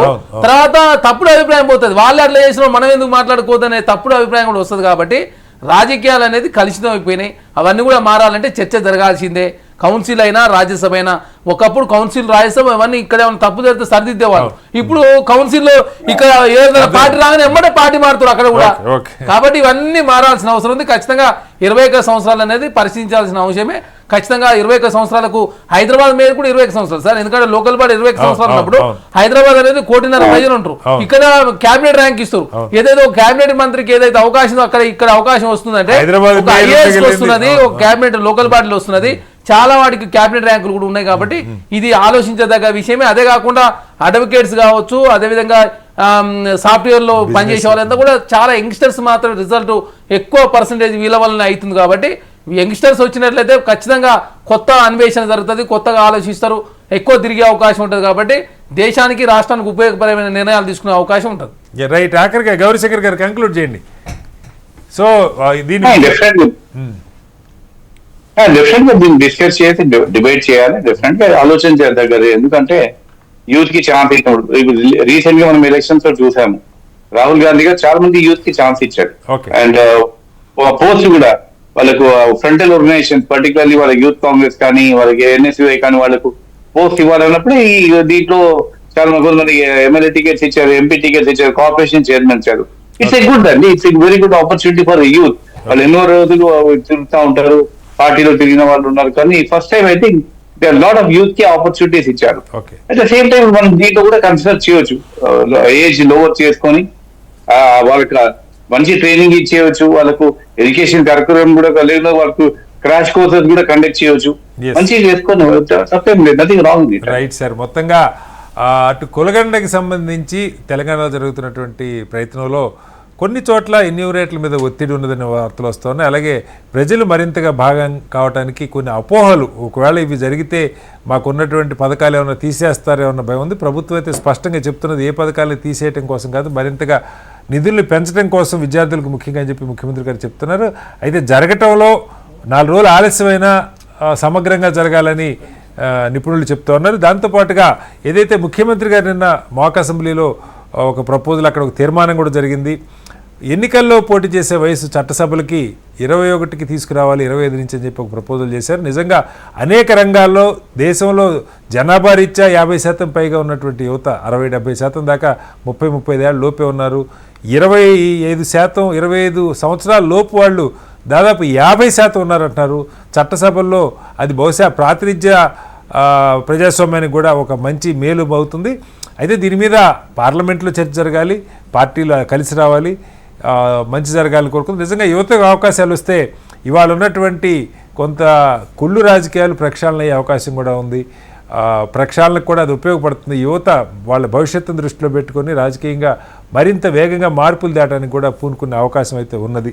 చర్చలో పాల్గొన్న వాసుదేవరెడ్డి గారికి, చరణ్ కౌశిక్ యాదవ్ గారికి, కిషోర్ పూరెడ్డి గారికి, అలాగే గౌరీశంకర్కి ధన్యవాదాలు. ఇది వాళ్ళ బిగ్ డిబేట్. రేపు మరోసారి మళ్ళీ కలుద్దాం. అందరికీ నమస్కారం. సెలవు.